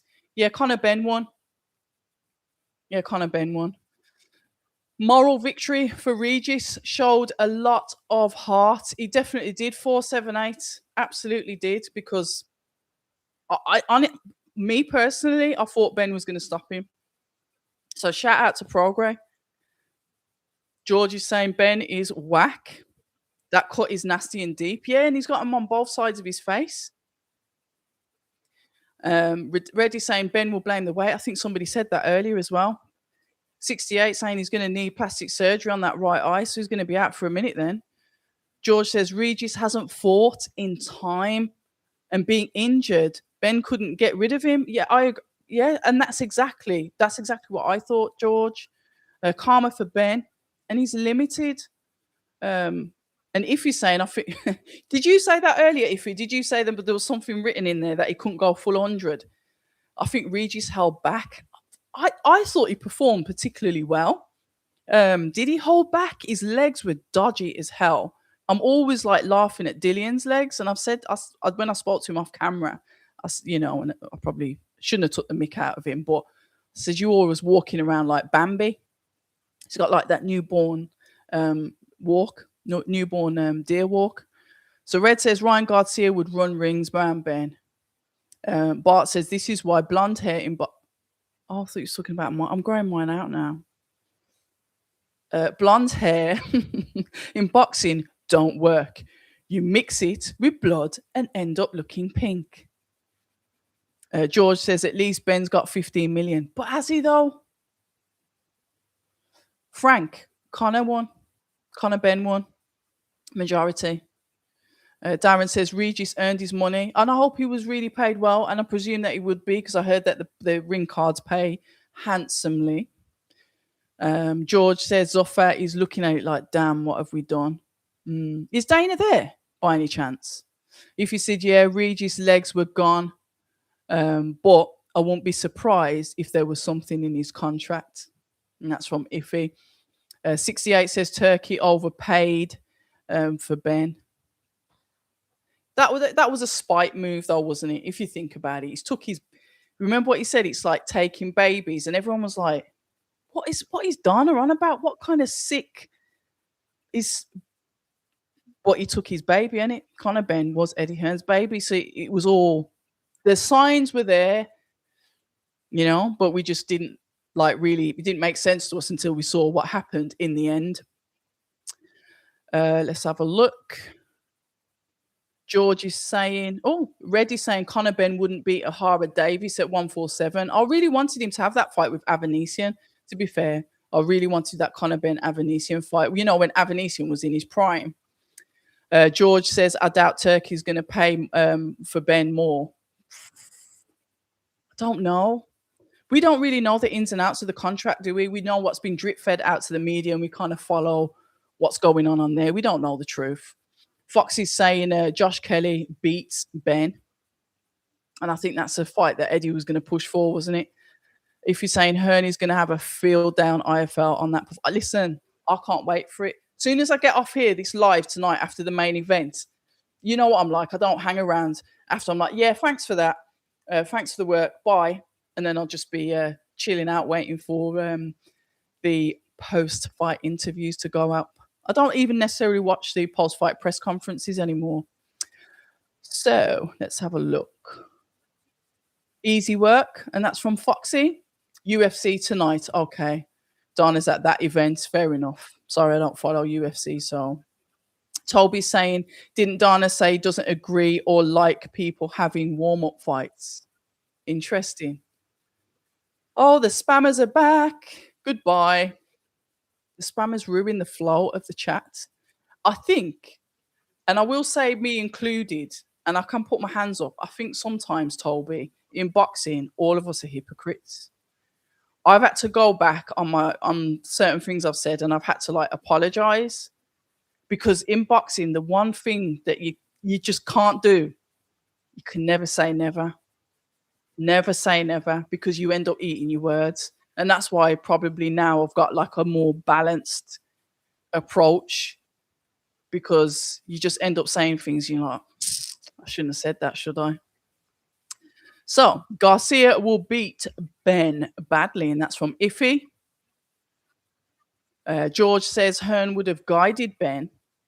They threw him into the sharks. Yeah. 478 says Ben might be mid, but the competition at 147 isn't amazing. Don't think Ryan or Rowley are that great. I like Rowley, I do. I think he's quite a funny guy. George says, what's this? Oh, George, with the honey thing, I think, and this is all allegations, it was Dan Raphael that posted something on X, on Twitter, and apparently something to do with the contract. But you have to remember, their manager is Mick Francis. Mick Francis is the manager of Jaya Pattaya. The IBF accused team members of Jaya Pattaya, trying to tell them that the Zuffa belt, don't worry about that. We're not really fighting for that. And then IBF got to the weigh-in and they said, yeah, Zuffa belt. IBF went, what you on about? I thought you said, I'll tell you what, we're taking the belt off him and we'll send you back your fees. Mick Francis manages Justice Honey. So when he said he sent a legal letter to Gold Star and Tasman Fighters, which is Mick Francis, I think allegedly, if that was actually what taken place, it's like, are you breaching contractual rules because we've got rights over justice? Because at the moment, it looks like he's got a manager in, obviously, Mick Francis, a promoter in Eddie Hearn, and potentially a promoter stroke manager in Gold Star. So, yeah, it's just a bit messy, isn't it? And like I've said 5,000 times, read your contracts. We'll get a lawyer, independent lawyer, from the words of Carl Frampton, independent, so not friends with your manager, not friends with your trainer, not friends with your promoter, independent, so they work for you to look over your contracts.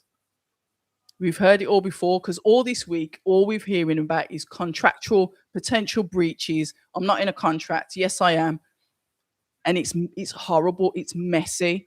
Understand what you're signing. I haven't got pity on anyone that tries to say, oh, I'm not in contract, when if you read the contract, there were. You're taking advice and you're not going through the stuff yourself. Insane. So that's where that come from. So long story short, potentially there was something, but I don't know if it's still going on, George. Hope that answers your question. Drifted off now. 68 says Ben hasn't won an area belt. He should fight for the Southern Area champion. Well, no, he's good. He wants to be WBC mandatory, even though Zuffa aren't acknowledging the other belts, because we all heard that there wasn't. That's why they wanted to create their UBO, so they could create this UFC boxing scene where their belt's the most important. So when I hear fighters go to Zuffa and talk about belts, I'm like, what are you on about? One of their key things is that they want to create their own boxing system, which doesn't include the other belts.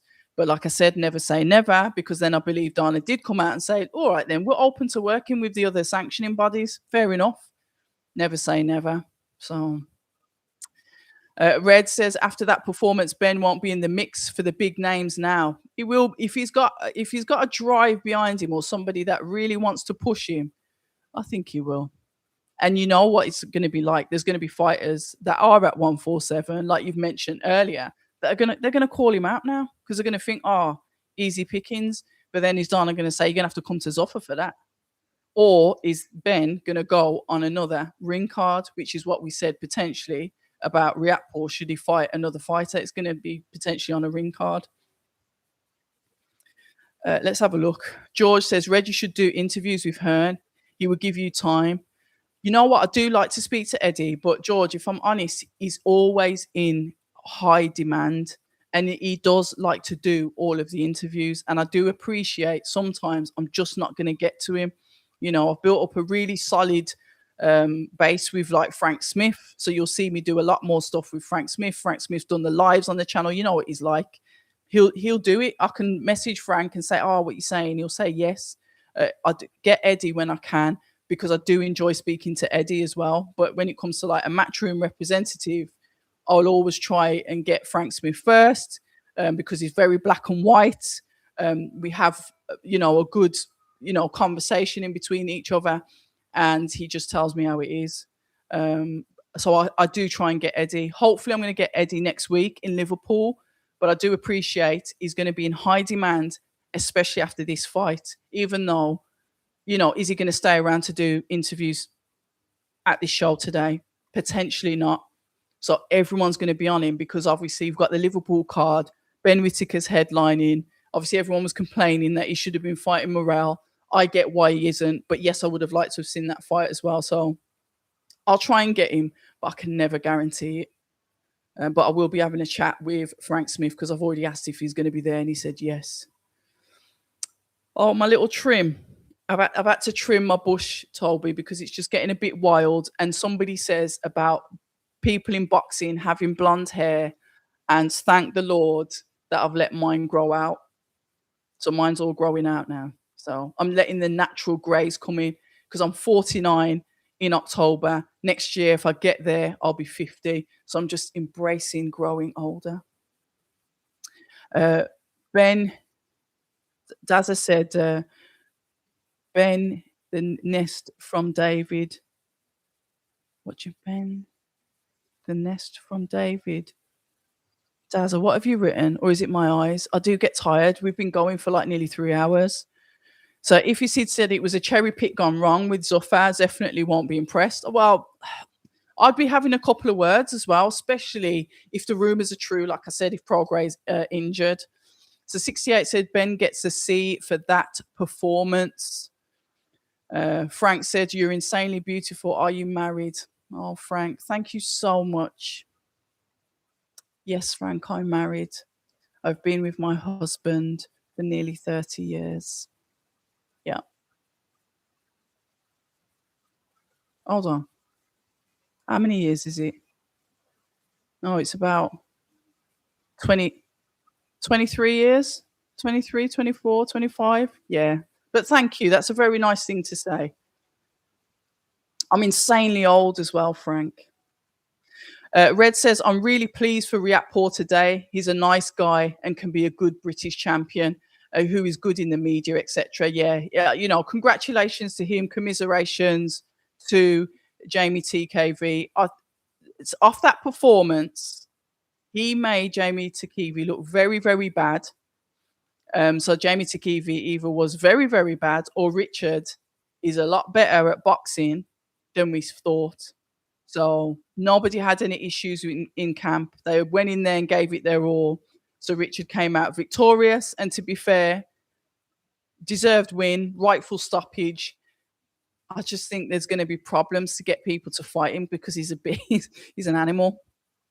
So if you said Dan Raphael looks like a liar after that tweet, to be fair, no source or anything apart from him. And that's why I said allegedly, Iffy, because I don't know. I read it out at the beginning of the live, and like I said, it's all allegedly because you don't know, do you? And you always have to include allegedly, especially when there's all these like lawsuits going around. You said this, I said allegedly. So Foxy says, is it just me or does Dan Raphael not like Eddie Hearn?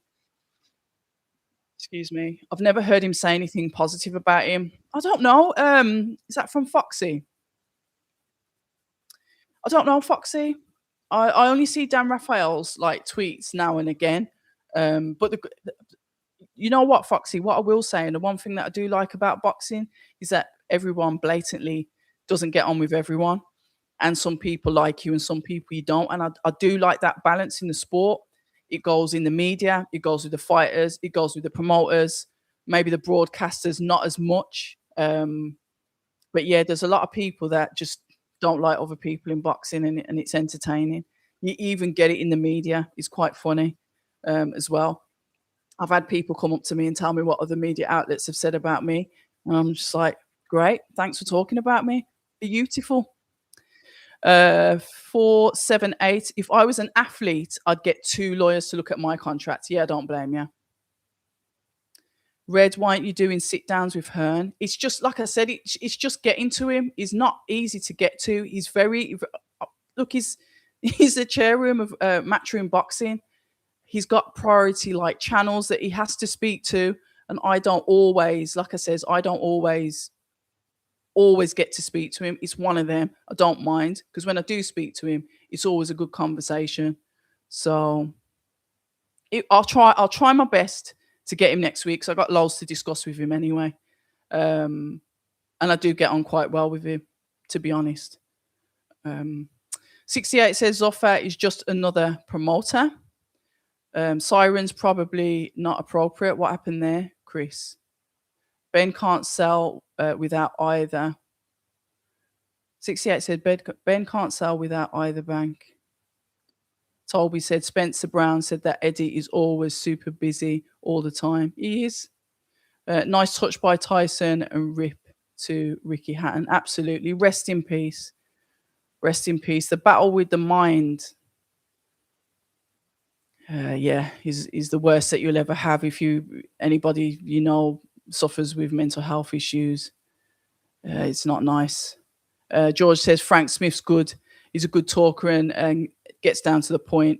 And Eddie's good in a different way. Yeah, if you want, I always see like if I want more of an emotional, like like Eddie speaks from the heart. When he speaks about things, he's quite passionate. And Frank is mathematical. I called him the accountant the other day. I think I might have mentioned it. Somebody said that to me about him, and I thought, actually, you're right. Frank Smith is very, very black and white, and Eddie like has more of this like emotional side to it. But that makes it good, and it works. And I can imagine that works really well in the business because you've got one that leads with their heart and other that leads with the mind. So you've got the two of them to balance each other out. So yeah, I think it's good that they're different.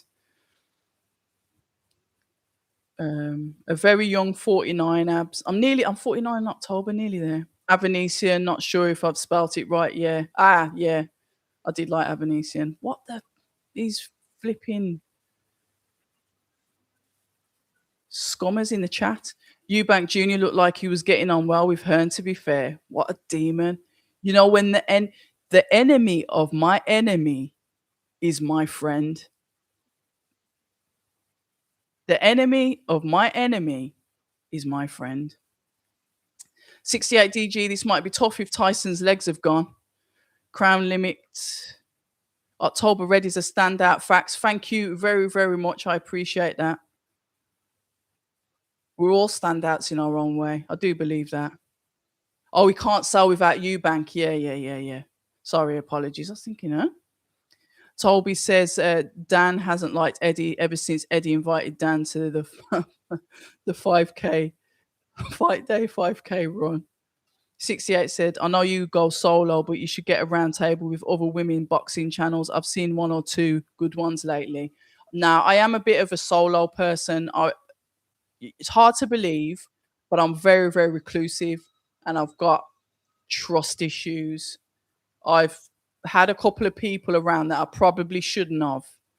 And you have to realize it's a dog eat dog industry. So I tend to just keep to myself. I like it that way. I haven't really met anyone in this space that I'd feel like that comfortable to like really work with on a long-term basis. It's me. I'll put my hands up. It's just the way I am. I am a solo kind of person. But to anybody else, fair enough if that's what you want to do. But yeah, I'm not very sociable. And if I see you side eyeing me once, I'll just lock you off. So yeah. I'm more like Eddie. Like Frank Smith would look at that and say, "Okay, but the views are really good and that really works well." And I'll be like, "Nah, I don't get bit of a bad vibe off you, so nah, see you later." So that's just the way I am. That's just the way I am. I will shout out to Snoochie Shy though, a female in the industry, a radio presenter, full of good energy. She pulled me on to BBC One Extra, which was brilliant. What an opportunity that was. Little old me gets to go on BBC One Extra, so I was absolutely over the moon with that. And she's actually really nice. We had really good chemistry. And I hope to see her in boxing. I can see her doing presenting on these shows, doing fighter interviews. I think she really fits when the industry looks for a type. I'd say that she definitely fits the industry. So shout out to Snoochie Shy, and I really hope that we get to see her involved in boxing soon. I say you're like the younger version of me, so go and kick off the door and get your place because I think it's deserved. So I will shout out her. Snoochie's cool. I like Snoochie. She's genuine. A lot of other people aren't. Oh, fair play. Look at the Gypsy King is back. Look at AJ eyeing him. AJ eyeing him up. Eyeing up his food. Here we go. Both guys head to head in. Fury looks taller than him now. He looked taller than him the other day. McMudov now looks shorter than Tyson Fury. Work that out. Right, here we are, ladies and gentlemen. Good evening. It's main event time. Fury versus McMudov. Heavyweight clash. Getting ready to start round one. Welcome to all of you. If you're watching this live or on a playback, let's have some conversation and commentary.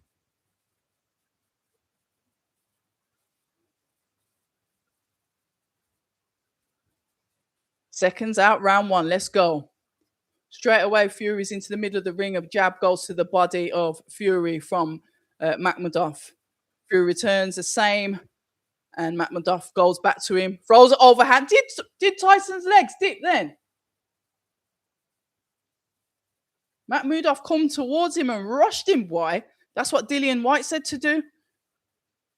He says stick on his chest. He goes, he'll box rings round on you, but if you stick it on him, stick on his chest. He'll try and trade with you, and that's how he can go down.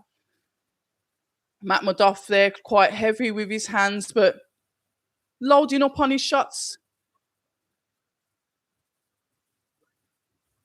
Is that a head clash? Is this a bit of a jab coming in from Fury, backhand going into the body of Fury?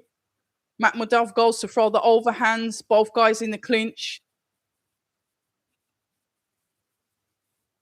Ref separates the two.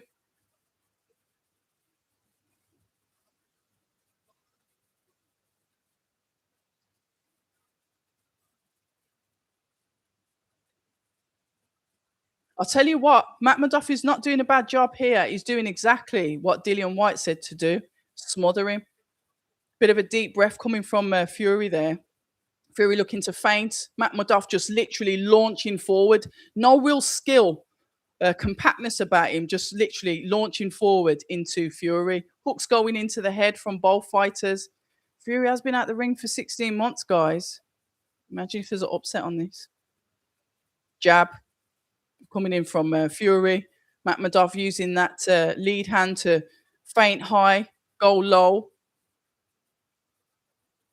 1-2 again. This is the work coming in from McMudov. Like I said, no real skill, just launching into Fury as he gets backed onto the ropes. Both guys in the clinch, and the ref separates the two. Nice feints there, jab, backhand, just around the lead hand going around the guard of McMudov. Nice skill there from Fury.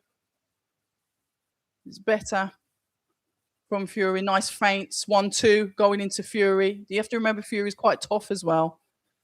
Nice work in the clinch from both of them.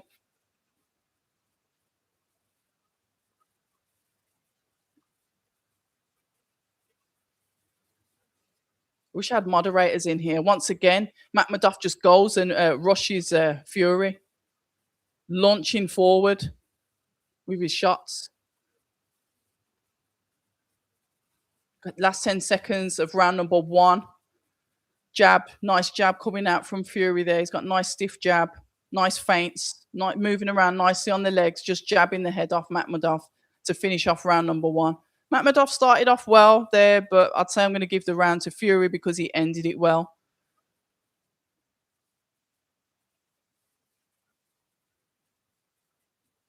Gary Lineker and Micah Richards.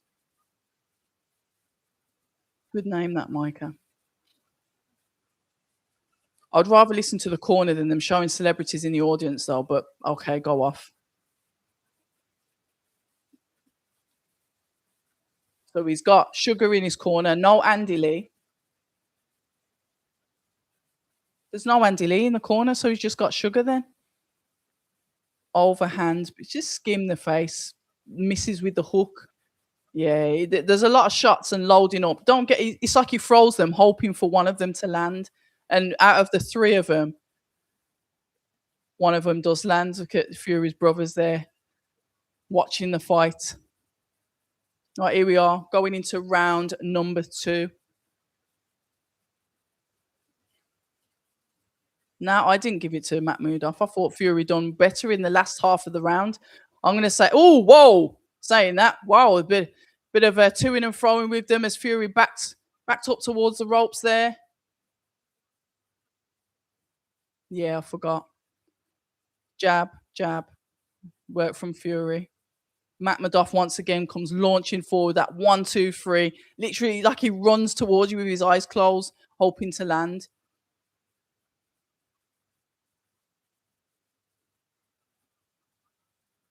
Jab. This is the work from Fury once again. You know what MAKHMUDOV's going to do? He's going to rush him, go into the body, go to the head, swinging the shots. Fury sees those and manages to move out the way as MAKHMUDOV tries to back him onto the ropes. You can box him on a jab here. MAKHMUDOV is slow enough for Fury to do that. Just flick the jab out, nice on the back foot. Just having that slight 1, 2. Again, once again with MAKHMUDOV. Fury throwing to the body. Both guys in the clinch. Body shots coming in from Fury. MAKHMUDOV leans into Fury. The ref probably has a little bit of a word with him there about leaning into the fighter. Round number 2 of 12. Let's see if this changes pace, changes direction. Nice jab work there from Fury. MAKHMUDOV catches him with one back. 1, 2. As MAKHMUDOV once again just tries to rush Fury onto the ropes.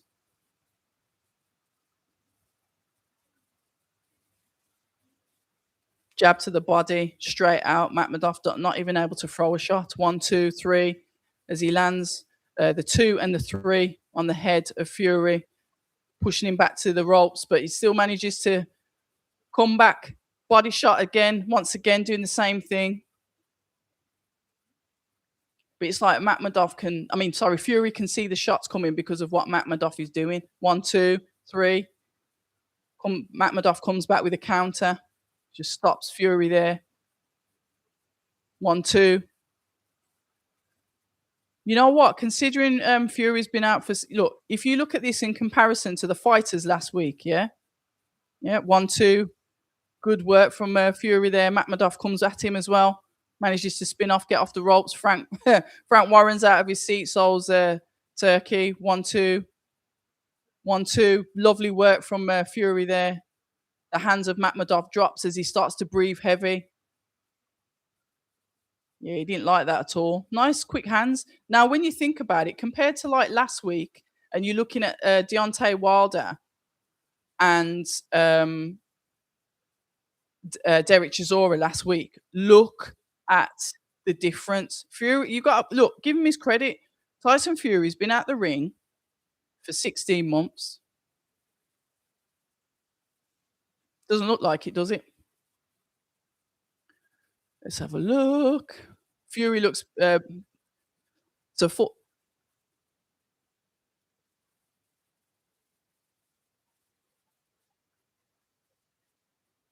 he's tired already. Push it like a button to the body. Make him get off balance. Okay, yeah. 478 says Fury looks better defensively in Southpaw. Toby says Andy Lee, we're busy with Ben Whittaker. Yeah, I forgot Ben Whittaker's next week, isn't it? I do apologise. Stephen says Tyson is going to get poleaxed. Is he though, Stephen? And Joey says that McMurdoch is predictable. He definitely is. And 68 DG, Fury never really looked good, but he's effective. He 100% is effective because he's a boxer, isn't he? That's what he does. He boxes. And you can see that feint with the shoulder, and then he comes in and pops off the jab.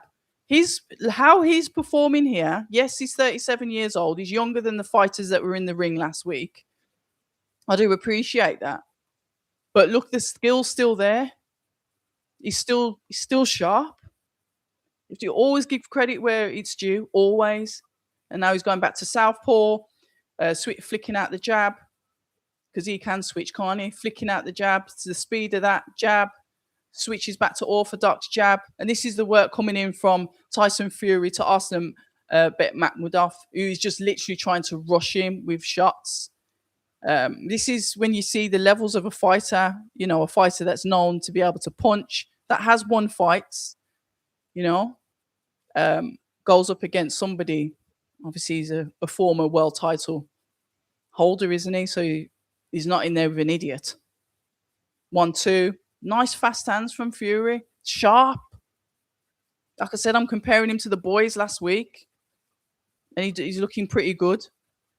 McMurdoch is trying to rush him, but he's failing miserably. Leading with his head and literally just running forward with shots, hoping to land one that can knock Fury down, which is still possible. I'm not saying it isn't, but the better boxing is definitely coming from Tyson Fury. Nice feint. See that bouncing with the feints? One, two coming in from McMurdoch. Body shots coming in from Fury. Nice hook as well. Both guys in the clinch. Body shot, hook. Refs letting them fight out of the clinch. I do like that. Body shot, head work there. And this is all from Fury. We've got like 45 seconds left in round number 3 of 12. Anything could happen in this fight. I did expect this to go to points maybe, and that is just because obviously Fury was at the ring, but we'll see. He started earlier. 1-2. Nice work there from Fury. As he takes a deep breath as the ref separates the two. The jab coming out, and this is Fury in orthodox. McMurdoch comes to him and clinches him. Fury's able to get out the clinch and throw the shots to the body, but I think the bell's going to go for round number 3, isn't it? Nice jab. Hook going in there. Let go, boys. Right. Ziriab Jamal. How is Fury only a year older than Riatpaw? I think Fury started boxing when he was 2. Oh, Anthony Joshua's there.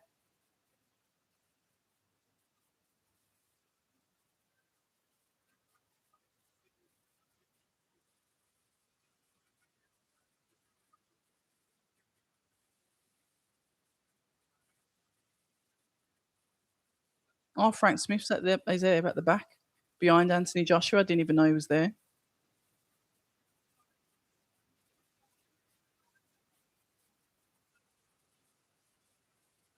Right, experience has always seen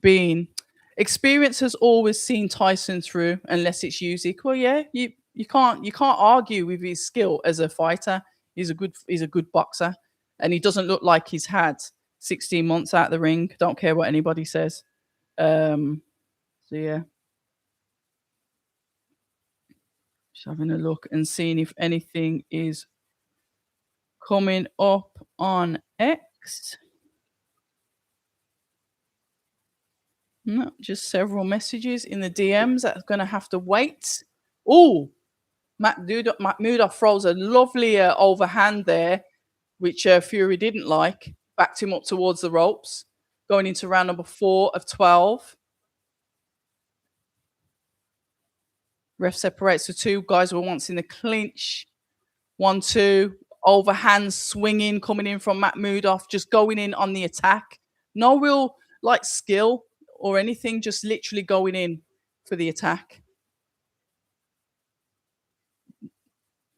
Russian that fights out of Canada, I believe. The hooks going into the head of Fury, and even with that style that MAKHMUDOV has got, Fury is still boxing. Compared, like I said, compared to last week, much better fight. Is it as entertaining as last week? No, because you had literally Wilder and Chisora like outside the ropes doing like back bends and stuff. So it was a crazy fight. And that's what made it entertaining, but it wasn't a good fight. This is better boxing from Fury. Nice that jab and that uppercut from Fury as MAKHMUDOV comes back with his own jab, backhand, once again swinging, over swinging. Fury's got him in a headlock. Yeah, I remember that. I'm going to come back to the chat in a bit, actually. Jab once again from Fury. Jab, uppercut. MAKHMUDOV comes in, both guys in the clinch, hook to the head, hook to the body, work from Fury, continues that head, body with the hook. Referee calls them to break. Whoa. 1-2 once again. Careful of the heads clashing there with these guys. MAKHMUDOV is breathing so heavy. It's almost like his nose is broken. He can only breathe out of his mouth. Was that a head clash? Jab. Lean back and jab from Fury.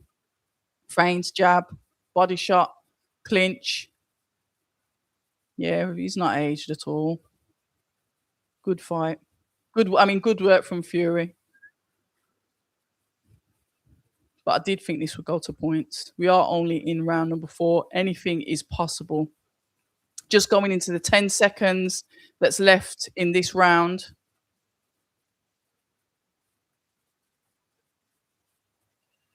Yeah, that's not a bad shout. Remember when Fury went life and death with Tom Schwartz? Yeah, that was his comeback. Wasn't that after he was like had massive weight loss, etc.? So yeah, that wasn't a bad one, was it? Let me check X and see what's going on there. I want to just see what X is saying about. Let's have a look. No.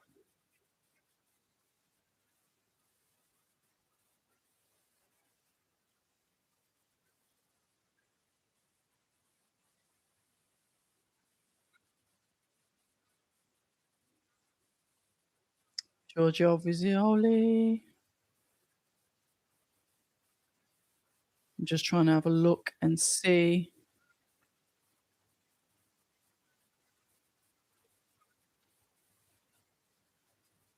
Right, Rob Tebbett, the final bell sounds and it'll be clear if somewhat underwhelming decision win for Conor Benn. Not the statement he would have wanted on such a big stage with an opponent seemingly handpicked to make him look $1 million or $15 million.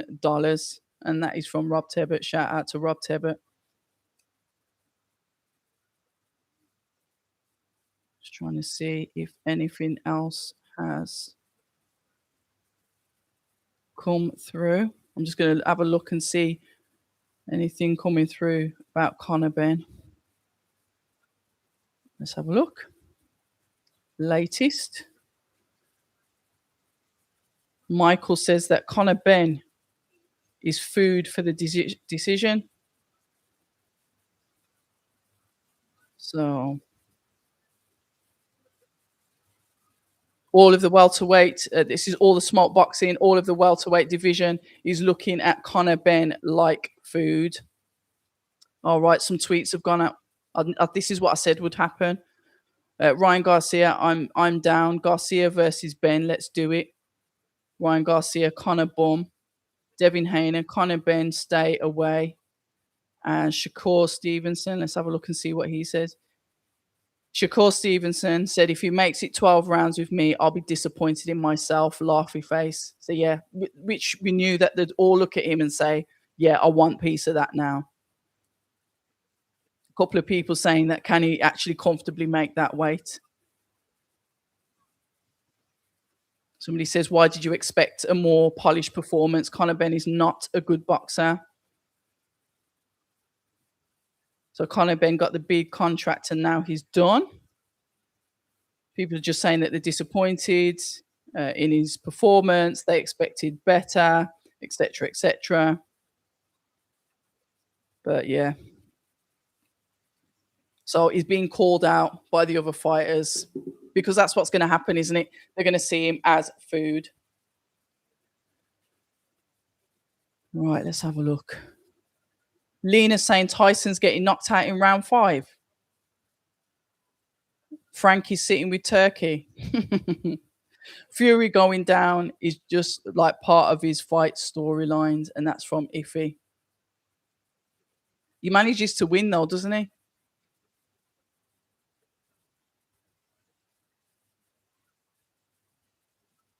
Like McMudov just looks like he's been heavy breathing for a while, but it's like I just want to, look, it'd be nice to see Fury finish him. Yeah, fair enough. You can say, oh, this is like the warm up fight for him to fight Joshua. He doesn't look bad in there, but would you like him to get MakhMudov out there? Yeah, definitely, because he's got his potential future opponent, even though Joshua's potentially going to have the warm up fight with Wilder, warm up, but he's supposed to be going in with Fury.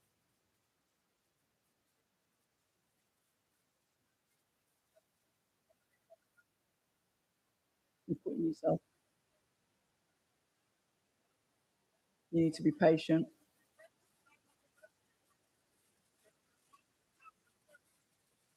control the rhythm.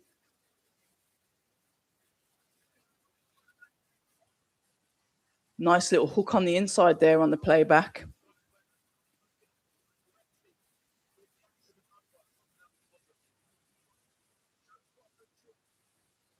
AJ should jump straight in with Tyson. Yeah, I think he should as well. But they're not going to let him do that, are they? And to be fair, even if I was Joshua, but Joshua's, I don't know if should he even be fighting. Maybe he needs to take some more time off, just chill out. But I think when it comes to certain fighters, this is all they know, and this is kind of therapy for them. But yeah, I agree. I think he could go straight in with Tyson. Remember, Tyson, you could say, deserves the warm up because he's been out for a while. But you know what? I'd still watch Wilder, Joshua versus Wilder. I just think it would be fun. I think X was going on about his girlfriend staring at him a little bit. That was funny. MakhMudov coming in with them swinging shots once again. But this fight it's predictable. It's steady. Going back to the fight, it is literally, Fury boxing. Nice working that jab. Both of them fighting on the inside. Fury getting some nice shots off on the inside. MakhMudov rushing Fury, lunging forward with the shots, trying to get the overhand in. No real skill. Turning his back, getting a shot to the body. Jab, jab. It's more or less one of the same, isn't it? Like I said, it's a tidy performance from Fury. Better boxing than last week, but last week had no real skill whatsoever, but it was entertaining. The rounds were flying by. Where we're in round number 6 of 12. It's a 12-round fight, and it's like, you just want a little bit more excitement, don't you? Let's have a look. So if he said Fury is easy work for Joshua, Red says, I do like the Wilder fight, to be honest.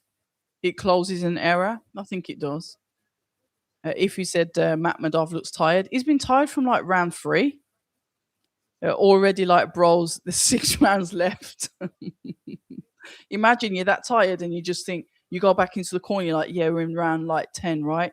Nah, bro. You've just finished round 6. Tears. Frank saying he reckons Tyson is taken out before round 8. You think he's gonna go down? Nice, lovely jab there from Tyson. Fury, sorry. Do beg your pardon. The jab and the uppercut again. I think that's the shot that you got Dillian with, isn't it? That jab and the uppercut. Flicking out the jab once again in the southpaw stance. Yeah, I think, like I said, you can box this guy's head off because, yeah, it's just I mean, his face has gone purple now. I don't know if he's got enough oxygen circulating around his body. But yeah, this is very it's a bit of an anticlimax, isn't it?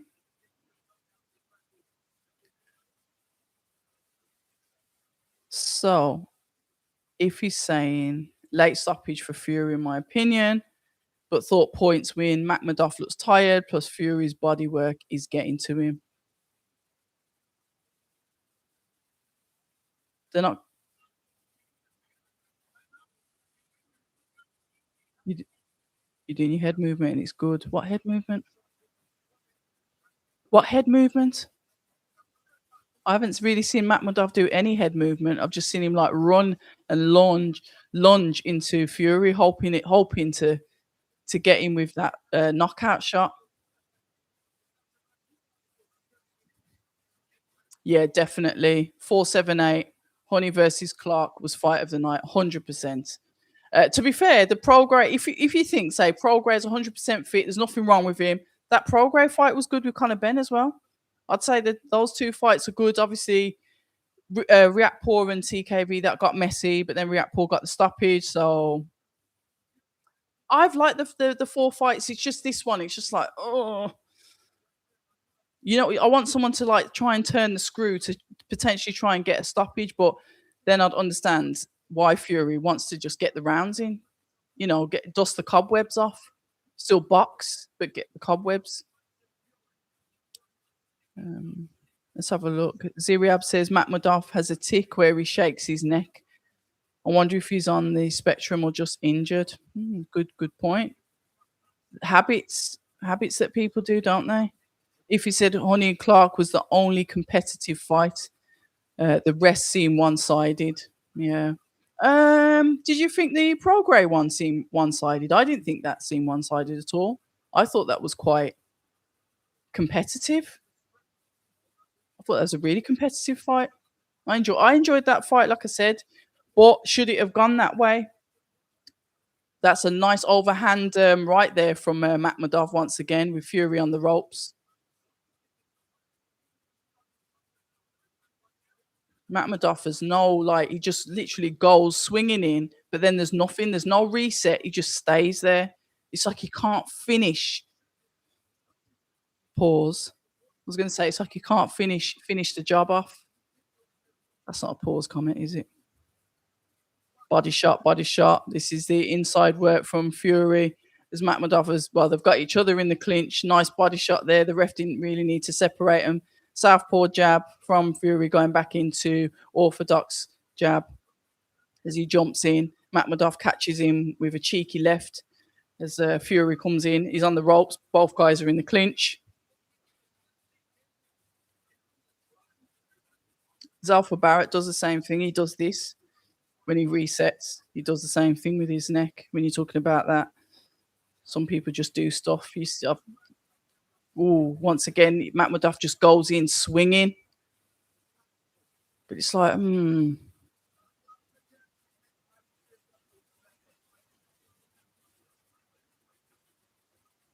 Jab coming in. Body shots. Both guys in the clinch. 20 seconds left of round number 7. Then we've still got 4 rounds left. Well, 5. Because you have to count the round. It's not normal maths, is it? Nice jabs to end off that round there by Fury. Let's have a look.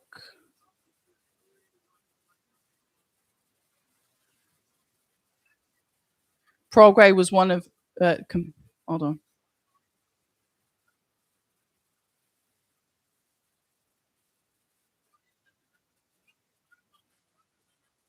Right, he's trying to say get to the body. He said don't pull out, just keep the attack going. And that's the words from his trainer, Sugar Hill. Progra was competitive to some degree, but overall, Ben was in control. Was he? I don't know. I was still a bit 50-50 on that, if he. Toby Ziri said that his habit He picked it up over the years. 68 said Progra did well and showed Ben you can't buy experience. Absolutely. If he says, can't believe McMudov is still catching Fury and he's slower than Cesura. Cesura, bless him. Ngannou low key and high key did better than McMudov. Yeah, he did, didn't he? Bless him. Ziriab said, I'm glad McMudov took the showboating personally and made Fury feel his power. AJ is filming the fight. Yeah, he'll be putting this up on his socials, won't he? Making some sarcastic subliminals as he does. 4, 7, 8. This fight should have been 10 rounds. Yeah, I think it should have been a 10-round fight. I don't know why it's 12. There's no belt, is there? I don't know why it's a 12-round fight. Who knows? We are in round number 8 of 12. I am literally trying to perk myself up here because it's like, we have been, how long have we actually been live streaming? 3.5 hours I've been sat here with you guys. Just shows how much I love you all. We are watching the conversation and commentary for the main event of tonight, which is Tyson Fury versus Arslanbek Makhmudov. Arslanbek is just, he's going in there swinging, but that still makes him dangerous. He's got those heavy hands, hasn't he? Fury is boxing on the back foot, sometimes really good shots and some good inside work from Fury as well. Makhmudov is, he's taking that chance, using his power, not boxing at all. We've not really seen anything, really tidy, compact, anything of a boxing nature, such as, any combination. It's just like Chisora, but slightly better, if that makes sense. 1, 2, 3 from Fury there as Makhmudov throws a 1 back. Both guys in the clinch. Can't believe we've got 5 rounds left, and this is probably going to go to points. What time is it? 22:36. 3 hours and 36 minutes we have been streaming for. If you've just joined, that was a nice shot. He caught Makhmudov then. Gave him a little bit of a wobble. That's a nice one there. Marking him up there. Everyone's out their seats. That's Team Fury. Hoping that he's going to get that stoppage. The ref's going to get in and separate the two. Makhmudov is blowing. It was a good shot. Makhmudov, obviously, nice uppercut. There you go, because that's what your culture is telling you to do. Get that uppercut. Don't get off him. Don't let him get off. Nice inside body work there from Fury. Jab. Nice stiff jab there. This is the work from Fury.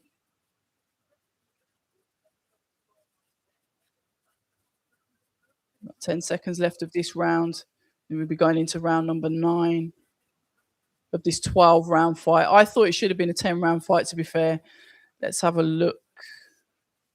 12 because Fury needs the rounds. Fair enough. Fury isn't initiating the clinch as usual because he knows this guy wrestles bears. That's true.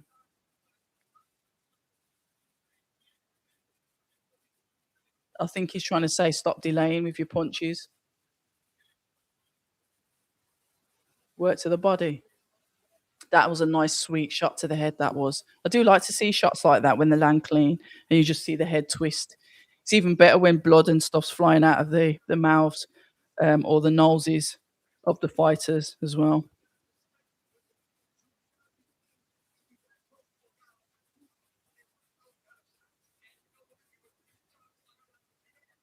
God, I've got like 5,000 messages. Probably because I'm on D&D.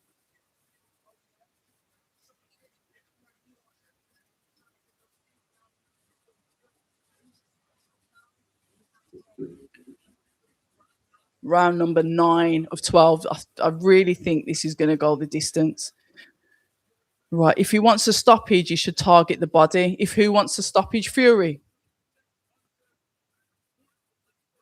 Gosh, Fury's thrown loads. 106 punches that have landed. Makhmudov's only landed 44.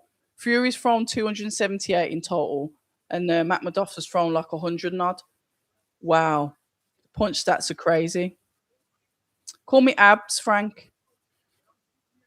You can call me Abs. Is your name really Frank? Let's have a look. Body work coming in from Fury. As McMurdoch is on the ropes. The ref gets in to separate the two. I don't think he does know what a jab is because he's definitely not. There's no. I'm just thinking, how on earth did he beat Dave Allen? Because Dave Allen can box. I'm gonna have to go back after this and watch that Dave Allen fight. Look at him; he looks depleted. He looks like he doesn't even want to be there. And this is McMurdoch. I bet Dave Allen's like just punching himself in the face at the moment. That was the first backhand I've seen McMurdoch throw. Once again, launching into his fights. You get me in my blanket. Thank you. Freezing. Right, we've got a minute and a half left in round number 9 of 12. I'd really like to see a knock, but distance, distance. He's screaming distance. Say that, and then he gets knocked out. Right, it's because Allen isn't a mover. Fair enough.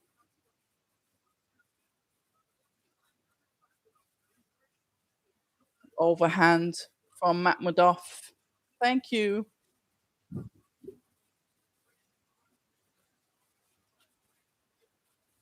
Right, both guys, center of the ring as the ref separates them once again for being in that clinch. Clinch has been the popular thing tonight. A 1-2 from Fury. McMurdoch goes down on his knees from getting ragged around by Fury. 31 seconds left in round number 9 of 12. Nice hook coming in from Fury as they're both in the clinch.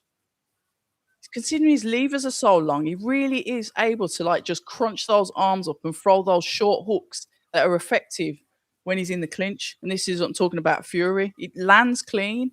Usually when you see a lot, that was a nice body shot there. So like a uppercut body shot almost. Chill out. You miss 100% of the shots you don't take. Yeah, we're not doing a chat up service. We've already established, Frank, that I'm happily married.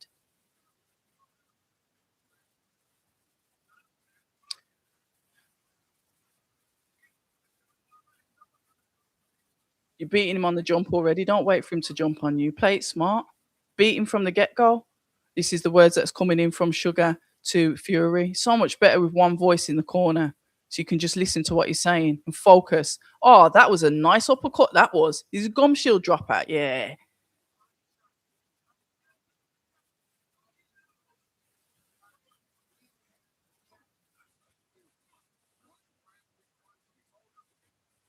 What language? Right, here we go. Round number 10. 10 of 12 going into what those championship rounds, as they say. Thank God for this blanket. I'm absolutely freezing. Right, 1-2. Coming in from McMurdoch. Both guys in the clinch. McMurdoch pushes Fury off. Fury comes back. Body shots coming in from Fury. On the inside, overhand coming in from McMurdoch. It's obvious that Fury's winning this fight. I don't even need David Hayes scorecards for this. That punch output told me what I needed to know.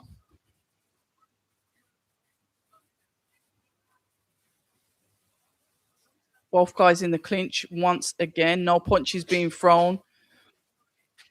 Some shots to the body from Fury. Nice. I like that, like inside, like gut shot. You know, when you punch someone in the gut. So, and they went through with a nice uppercut. Some real good inside work here from Fury. Impressive.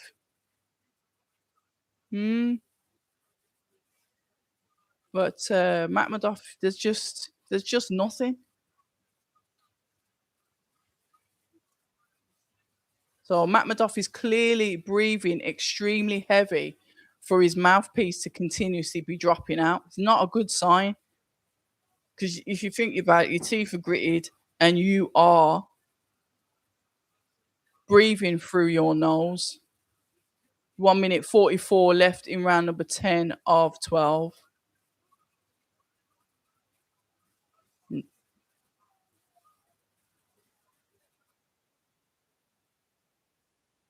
Uppercuts. uppercut, overhands. McMudov's missing with his shots. Fury's inside work's really good. Doesn't seem to have any particular bruising or swelling on his face either. Just got to be mindful of the heads. Both guys in the clinch, fighting in the clinch. That once again, that gut shot that comes in from Fury to both sides. 1-2, lovely work there. You have to remember Ajit Kabayel. Did Ajit Kabayel uppercut MAKHMUDOV when he got knocked out on the ropes? Was he an uppercut? Once again, Fury throws that uppercut, both guys in the clinch.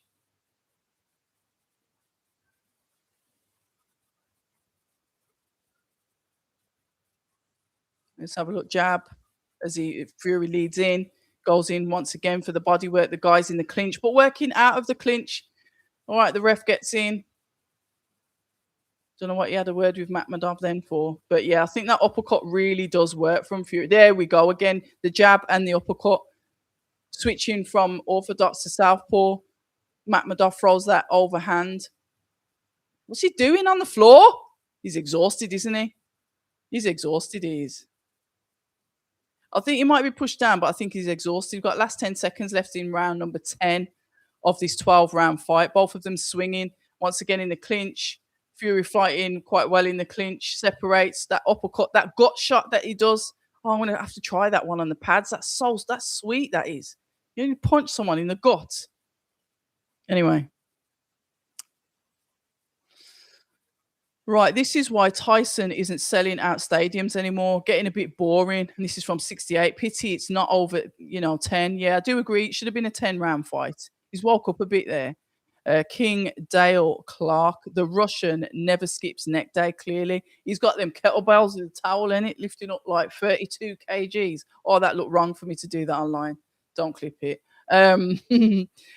Frank says, yes, my name is Frank and I'm from Tanzania in the continent of Africa. Welcome if you're actually in Africa watching this. Amazing. Share it so I can get more people from the continent watching it. I need more audience. King Dale Clark, awful performance from the Russian. Dale, I don't know what he's doing, to be fair. And I'm going to go back and watch his fight with Dave Allen because I've not seen a jab. Not seen a jab from him at all. Kabayel was via body shots, I believe. Fair enough. I thought it was an uppercut he got him with, and he just got slumped on the floor.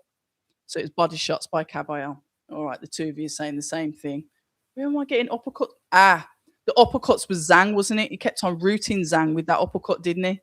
Uppercut and hook. Trying to go back and think about the fight. We are in round number 11 of 12. Fight between Tyson Fury's combat fight and Arslanbek Makhmudov. Tough guy, but we're not really seeing any boxing skill. He's just going for the power shots, wants to knock Fury out. But Fury's put on a good performance. Like I said, I will compare him to the other heavyweights.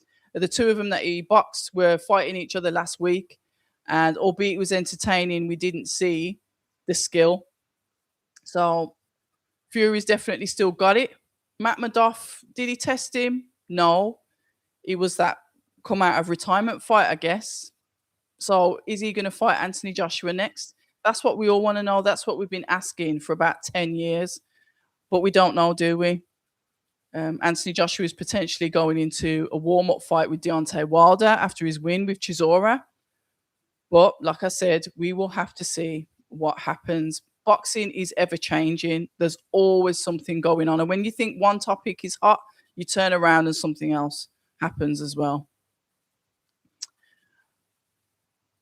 So nice inside work. Once again, Makhmudov in the clinch with Fury. Fury's able to work inside the clinch, flicking out that jab. Uppercut once again coming in from Fury. It's got to the point where Makhmudov's not really throwing anything now, just surviving. We've got just under a minute left in round number 11 of 12. The last few rounds have gone a bit quicker. I think it's because Fury's just getting a bit more aggressive, potentially looking for a stoppage or not forcing it, but looking to try and stop him, really slow him down, which he has done because Makhmudov is not throwing anything back. And I really think he's exhausted. He's just launching himself into Fury, and nothing is really happening. Throwing those wild, crazy shots. And yes, some of them might connect, but Fury's took him so far. Once again, a beautiful uppercut there, which I don't think McMudov liked that. He's pushing Fury back onto the ropes. Fury just pivots out of it and goes in and throws a lot of shots. This is how he got Deontay Wilder with the several shots. He had him in the corner and put that pressure onto Deontay Wilder where Deontay Wilder got stopped. I can't remember if that was 1, 2, or 3. So we're going into almost the last round with Tyson Fury. Right, let's have a look. If he's saying nobody does one-sided fights like Zuffa, I've still not watched them because of the time zone. I've not watched them, but I've heard that they're pretty competitive. Lee's saying Joshua would smoke Fury. Chill Out says Fury is only exciting when he's getting dropped. Jeopardy. If he says Fury is going to duck Joshua in his post-fight interview, we'll have to watch that, won't we? Lee saying Fury might call out Wilder again. I hope he doesn't. I can't even laugh at that. No. Frank, it's fun. You can like me all you like because I am online and very, very far away from you. But this is not a chat-up service. This is boxing. Yeah, we are going into the last round between these two guys. Has it been entertaining? Yeah, at points. At points. Has it been entertaining all through the fight? No. Has Fury woke up in the last part of the fight? Yes, 100%, definitely. McMov throwing an overhand right that did land clearly on Fury, but it didn't move him. Body shots once again going in to the body of McMov from Fury. Jab. He's got a nice 1-2, Fury has. I like the way, he seems like he's heavy-handed when he punches down. Like he'll punch down in the backhand. Body shots, hooks coming in. 1-2. McMov tries to go in for his counter. Blocked by Fury. Pushing Fury back onto the ropes. Fury hooks. McMov throws his own uppercut. Wow, another shot. Didn't even think he had it in him. Shots going into the body. Got 2 minutes left of this 12-round fight. 1-2. McMov is holding onto the ropes while he holds onto Fury in the clinch. The ref gets in between them and separates the two. 1-2. Nice hooks there from McMov as he throws a 1-2, pushes Fury back. Fury goes back in, throws a body shot and the uppercut. Nice variation of shots. Guys both in the clinch once again. The body shots go in. We've got 1.5 minutes left of round number 12 of 12.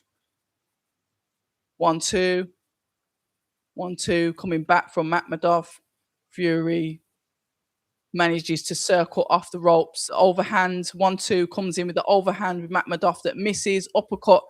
Doesn't seem to miss with that uppercut with McMov, and this is the work coming in from Fury as he hits the body as well.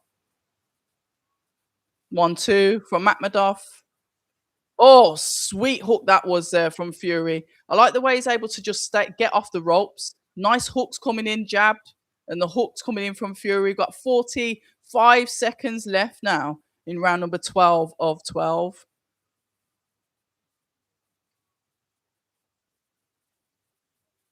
That clock is going down.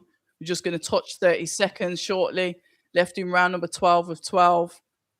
Body shot coming in there from Fury. Both guys in the clinch once again. This is definitely not life and death for Fury. This seemed quite easy for him. So yeah, McMov had absolutely just nothing to offer. You talk about answers. He's got the same shots. He wants to try and knock you out. He's going to get that overhand. And like I said, don't get me wrong, it's dangerous. But it just wasn't enough for Fury. Be careful showboating in the last few seconds. Here we go. Yeah, it's definite clear Tyson Fury win. Let's have a look in this chat.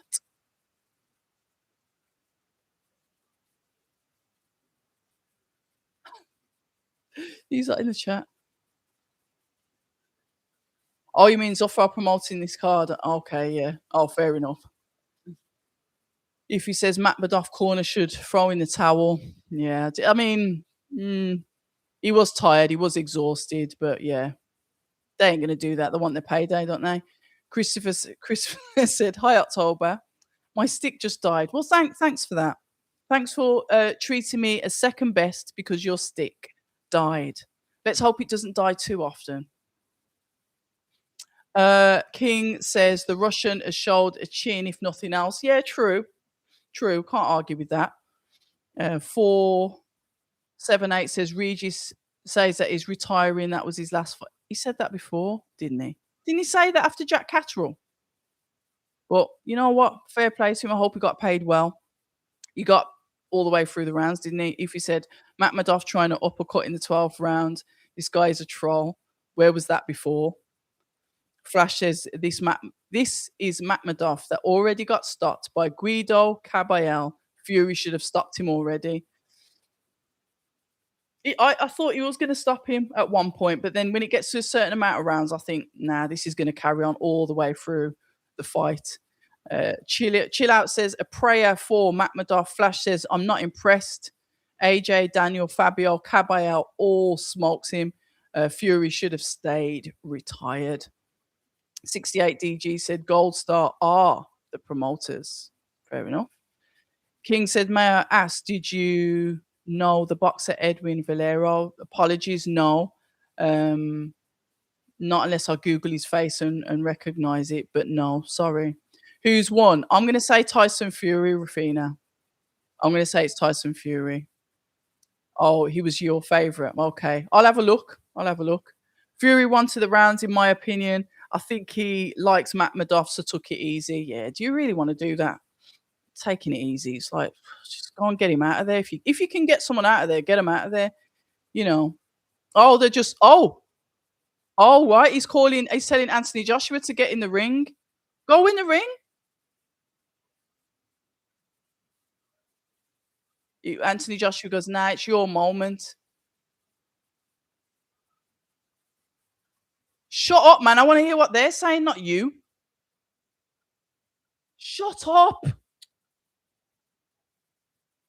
Oh, great. Never really heard any of that because of the commentary. If he says, nah, this is off a promotion, Spencer, only promoter on paper, hence why you see Turkey there. Fair enough. Joshua should step in the ring. It would have been nice, but you know what he's like. He'd say, he would. That's Joshua in it. He'd say, nah, it's your night. You do your thing. But fair play for Fury to say, come in the ring. Do you know what I mean? Even though he might change his mind tomorrow, because he will do that. So he could have grabbed the opportunity, but Joshua is like that. He'll say, nah, it's your night. You have your time. This has got to be like straight UD. Yeah. 121.08.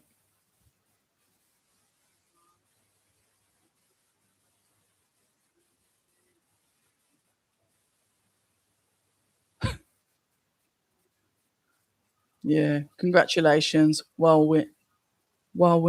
Huh? Let's have a look. Joshua's Valero, he was a murderer. He killed his wife. Did he? Was he a good boxer? He killed his wife. Let's not say those words on the live. Well, there you have it. He tried to get Anthony Joshua in the ring. I might just pause just to see if he calls AJ out. Obviously, Frank's in the ring. Turkey's in the ring. I'm just seeing if the cameras are going to go. I just want to hear if Tyson Fury is going to say anything. Where's the interviewer? Get the camera. Okay, Josh Denzel is there getting ready to go. Come on. Let's just hear what he's got to say.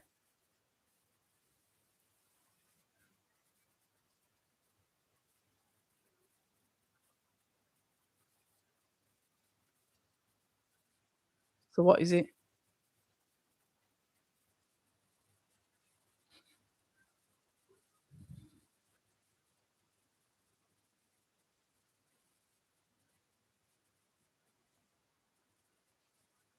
Oh, they've made the fight.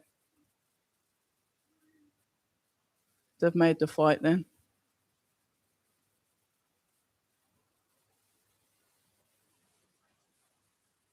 Eddie's not. Eddie stood there. Anthony Joshua sitting down.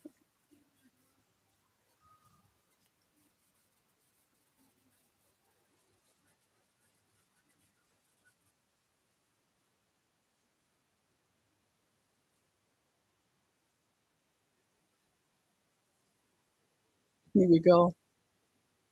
Anthony Joshua sitting there.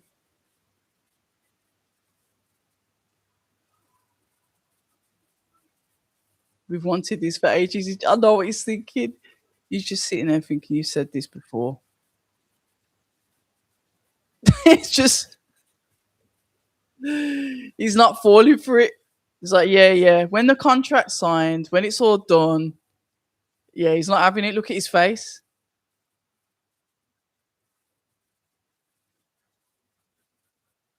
AJ's just like, yeah, whatever. Whatevs.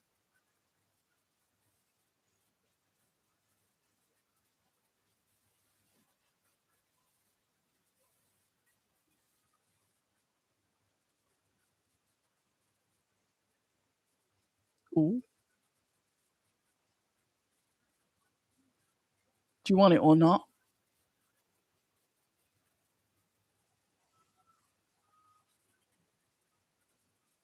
Here we go. He's gonna get. Oh, he took the mic. Hold on, hold on, hold on, guys. Sorry for the silence. You're a clout chaser.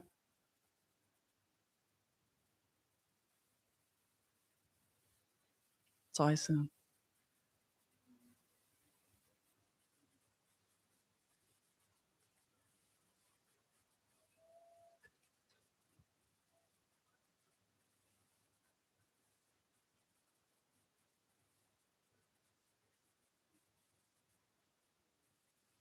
I've been chasing you for the last 10 years and you ain't telling me what to do.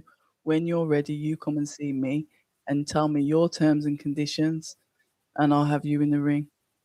I'm the boss. You work for me. I'm the landlord. He's going to wind him up something chronic. Cool, calm, collected. So basically, is this fight even going to happen? Do not run from me this time. That's cap.